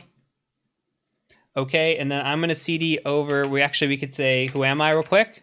We are authority system. I'm going to CD over to C users administrator, and then CD to desktop, do a quick dir, and you can see that there is this file hm.txt. Now, if you're used to Hack the Box, there should be a root flag here. So if we type out hm.txt, we see there's no root flag. So we're going to do one more video here, figure out how to find this root flag. We're going to talk about alternate data streams, and then we'll cap out this section of the course. So I'll catch you in the next video where we briefly talk about alternate data streams, find the root flag, and own this machine completely. So catch you over there.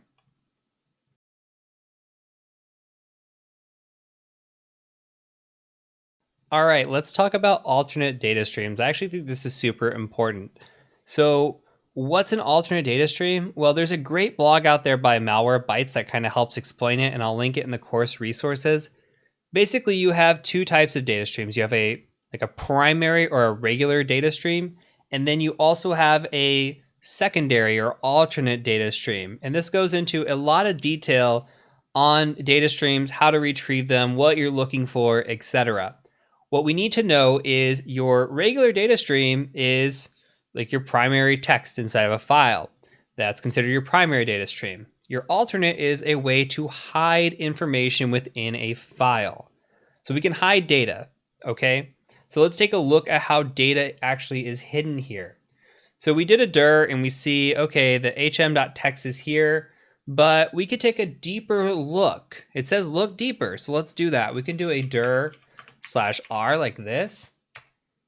And now look, we've got hm.text, root.text, and a $ data. So if we want to take a look at what's hiding in here, we can do a lot of different things. Anything in that Malwarebytes blog is perfect. There's a tool from sysinternals called streams that you can utilize. There's PowerShell that you can utilize. You can also just do something like this. You could say more, and then you could just paste this in here. And you can see that here is your root flag.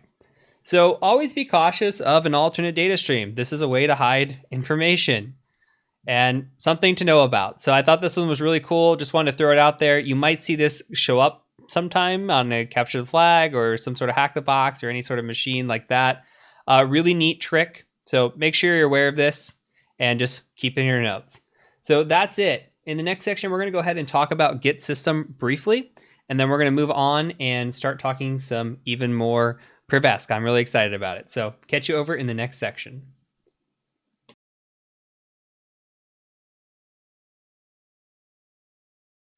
Okay, so this segment is a hands-off segment, and it's just to show you one of the features of Metasploit. Now, this is just a shell that I have on a local Windows 7 machine here that I called Windows 7 Privesc. Now, there is a built-in tool that I have not shown you yet because I wanted to get through the impersonation and the other whoami/privileges just so you understand those privileges first. So now that we have an understanding of that, I can show you this technique. Now, the technique is called getsystem. Now we run it, and you can see that it tries to elevate the system in a few different ways. It tries two different types of name pipe impersonations, and it tries token duplication. Now, if we do a getsystem-h,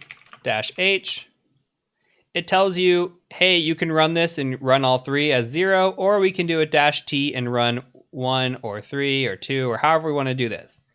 Now, what is happening when we run this getsystem? And when should we attempt it? That's important as well. If you're on a box, say just capture the flag type box, running getsystem never hurts. If I pop onto a machine and I run getsystem and it works, great, game over. Easy win, okay? If you're in a real environment, not so much. And this might come up in an interview where you might need to know what this is actually doing, so it doesn't hurt to understand. So I kind of wanted to point this out. It's just a real quick, easy way to try to get win, but you should know what you're doing. So there's a great blog from Cobalt Strike. that talks about what happens when you type getsystem. Now, there are two techniques that are pretty much the same. There is the name pipe impersonation. Okay, so we are impersonating, and we're going to try to impersonate into system. All right, so it's going to create a pipe. When it is spawned, the command.exe connects to Meterpreter's name pipe. Meterpreter has the opportunity to impersonate that security context. That's technique one. Technique two, identical, except that it drops into disk. So it drops on disk. So it is recommended not to run this because this can actually get caught by antivirus. You don't want to run this or get detected. Then I would just skip running 2 completely. But it does run on disk, drops a DLL to the disk, and schedules a run DLL32 exe as a service to try to elevate here. Now, technique 3 takes advantage of something else, the SE debug privilege. Okay, so it loops through all the open services that is running and tries to find one running a system and that you have permissions to inject into. So if you have all this enabled here, then you're able to inject, and it's going to attempt to get the system for you as well. So you should have a little bit of a deeper understanding as to what's going on, as opposed to just like, hey, firing this off and letting it run. So if you're ever asked, what are you doing when you run getsystem? Say, hey, there's 2 different types of name pipe and impersonation. One's in memory and one's actually on disk, and I probably shouldn't run that one. And then number 3 is this token duplication, and it requires the SE debug privilege to be enabled. And you can go into a lot more depth, okay? So keep going into depth on these. Learn, read, take good notes, understand these at a deeper level. But don't just fire willy-nilly without knowing what you're doing and the reasoning behind it. So this is the getsystem. Great technique to try, especially on, again, these capture the flag systems, but avoid just running this on any system that you have if you're doing a pen test, for example. And this could actually crash a machine, so you should be very careful when you're running this. So that's it for this lesson. So I'll catch you over in the next section.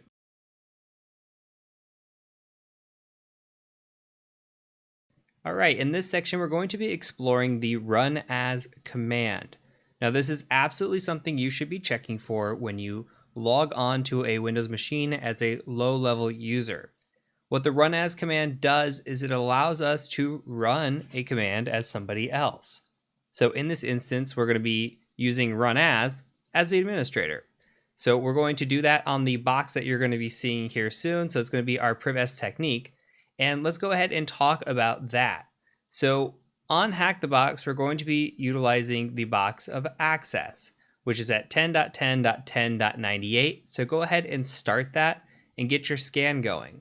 Now, the one thing that I can tell you is if you're looking to explore this on your own, and you should be, is go ahead and note that you're going to be looking for a command key / list. That is the command that's going to look for stored credentials on a machine. So if you do get a low-level shell and you want to consider moving forward, go ahead and run command key / list. However, a tool like WinPeas or even a tool like JAWS, some tools along those lines, basic PowerShell scripts, will run and will tell you this. Now, this box is a little older, so you're going to have to find the right tools that work. But if you do run that tool, it will tell you as well. But we're going to utilize the command key / list to just view this on our own. So those are some big hints on how we're going to take down this box. But now my challenge to you is to get the low-level user first, and then we'll work through this. So I'll catch you in the next video as we walk through the low-level user and hopefully gain access to this machine.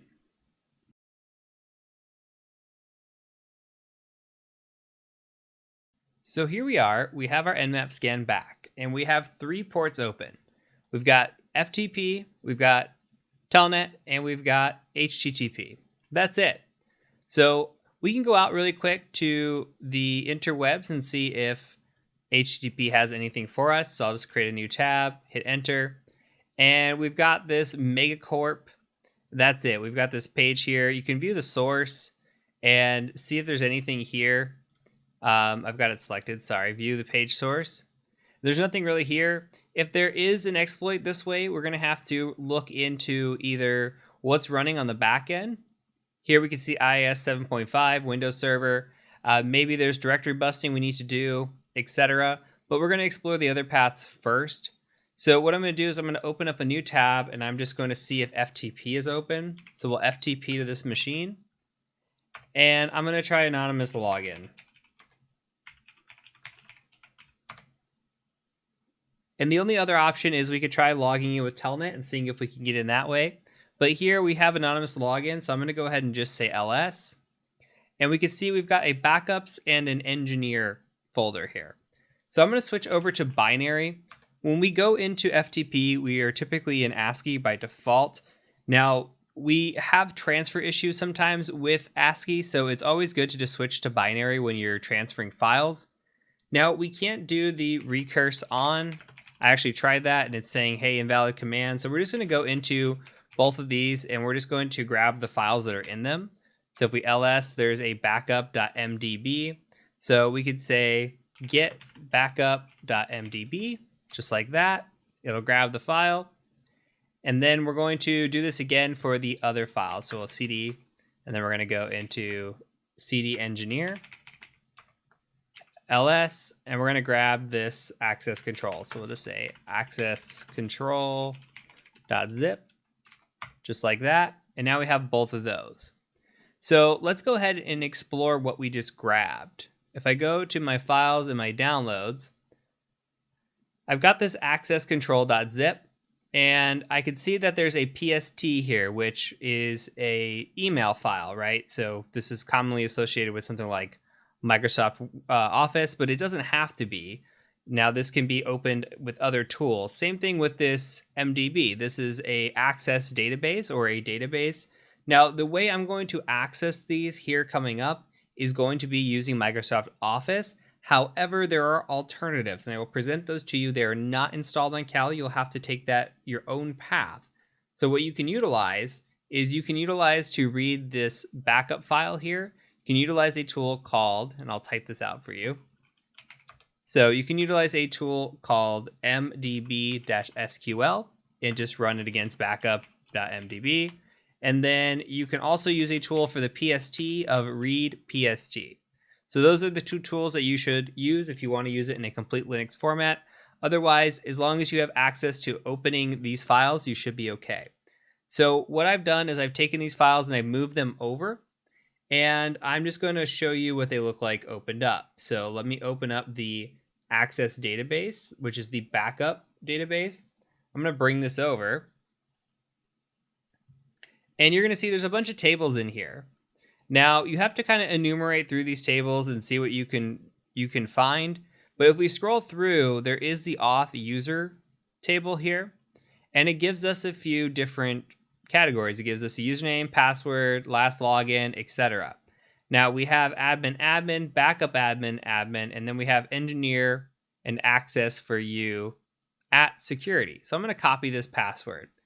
And this is a lot of trial and error. So if you did this box on your own and it took you a while to find this, that's absolutely fine. I remember doing this box back when it was a live box on Hack the Box, and it took me a couple days to actually solve this just because there's a lot of enumeration to go through, and it's not the easiest of boxes just because of the hurdles you have to go through. So let's go ahead and just minimize this, and we're going to go and try to access this other file. Now, I tried to telnet originally, and if you tried to telnet, that's absolutely fine. You could say, hey, admin or security or whatever user, I'm going to try to log in with them and see if it works. Unfortunately, it didn't work. So I'm going to go into our files, and then I'm going to go to the access control zip, and I'm going to try to migrate this access control over, and I'm going to paste this password that we found, and I've already got the file here, but we'll just say replace. So then this access control.pst comes in.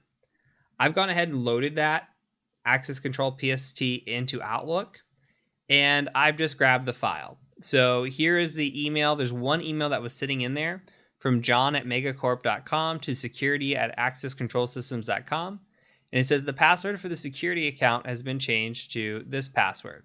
So please ensure it is passed on to your engineers. So I'm going to copy this password, and now we know also that the username is security. So again, kind of went through that a little bit quick, but what has happened here is we had anonymous login, right? Anonymous login on FTP permitted us to find these backup files. We found the backup files, and we utilized the database to find the auth table. The auth table allowed us to access this PST here. We extracted the PST, and inside the PST was an email.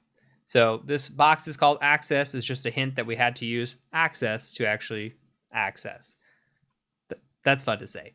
Okay, so anyways, what we're going to do now is we're going to telnet into the machine, or at least attempt to telnet into the machine. So we'll say telnet, and we're going to do a -L for the username, which is security. We're going to say 10.10.10.98. Okay, and it's a little slow, as you can see. All right, let's paste the password now. Or let's actually just paste, we'll say security, and then we'll paste the password. See if this lets us log in. Okay, we are in. So you see C user security. So this is the baseline here. We have gotten a user account.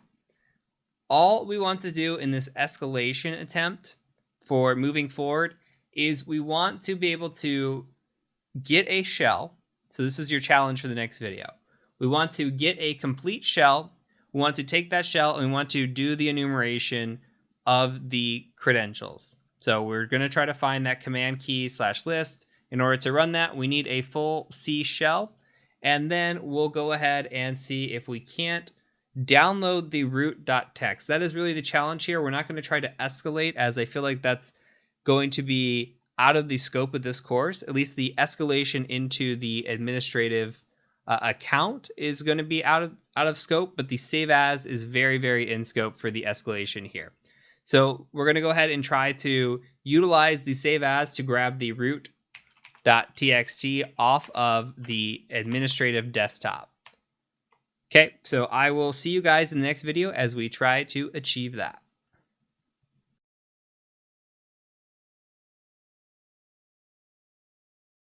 All right, so here we are at our telnet session.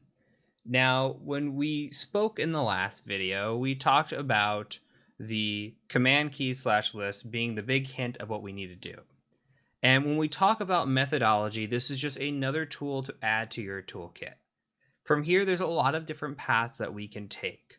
We can utilize this telnet session, which is a shell, and utilize this to navigate around. Perhaps we can try to run some sort of PowerShell or run a tool like WinPeas or like PowerUp, etc. See what the lay of the land is. We can absolutely even just look for hints around the environment itself. We can navigate, see if there's anything in the security folder or this user of security, their desktop documents, if there's anything in the program files.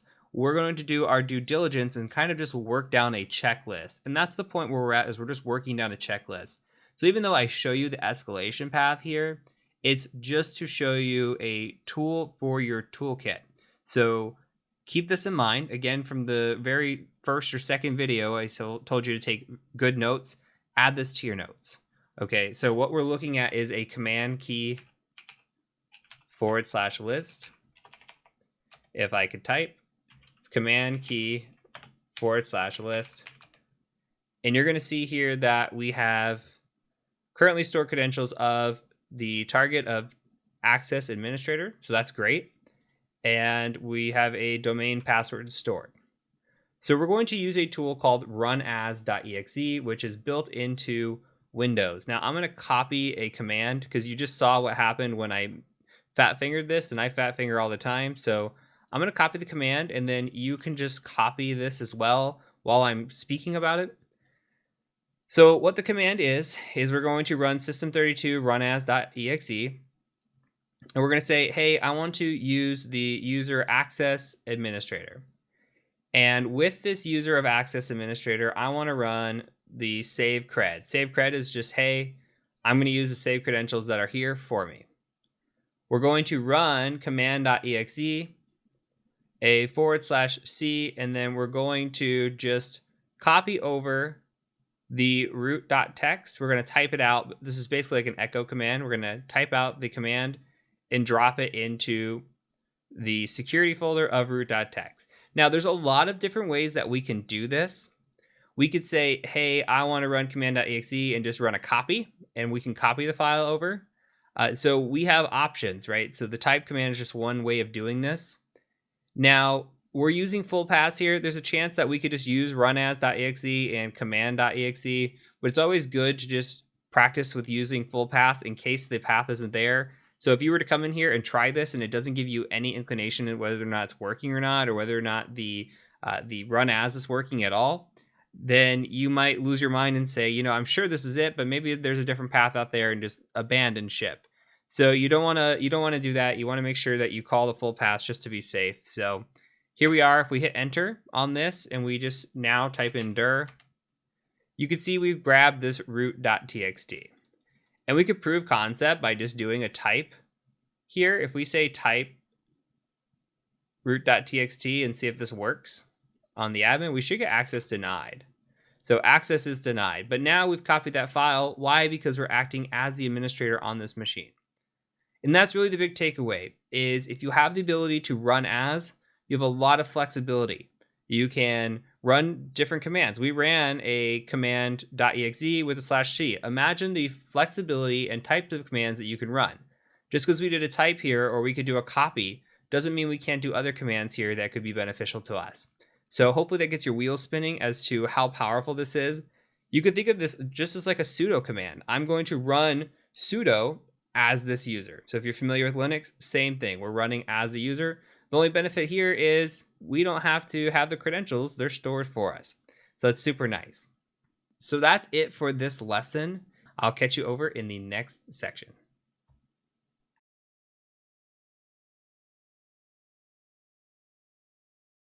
Congratulations, you have made it to the end of this course.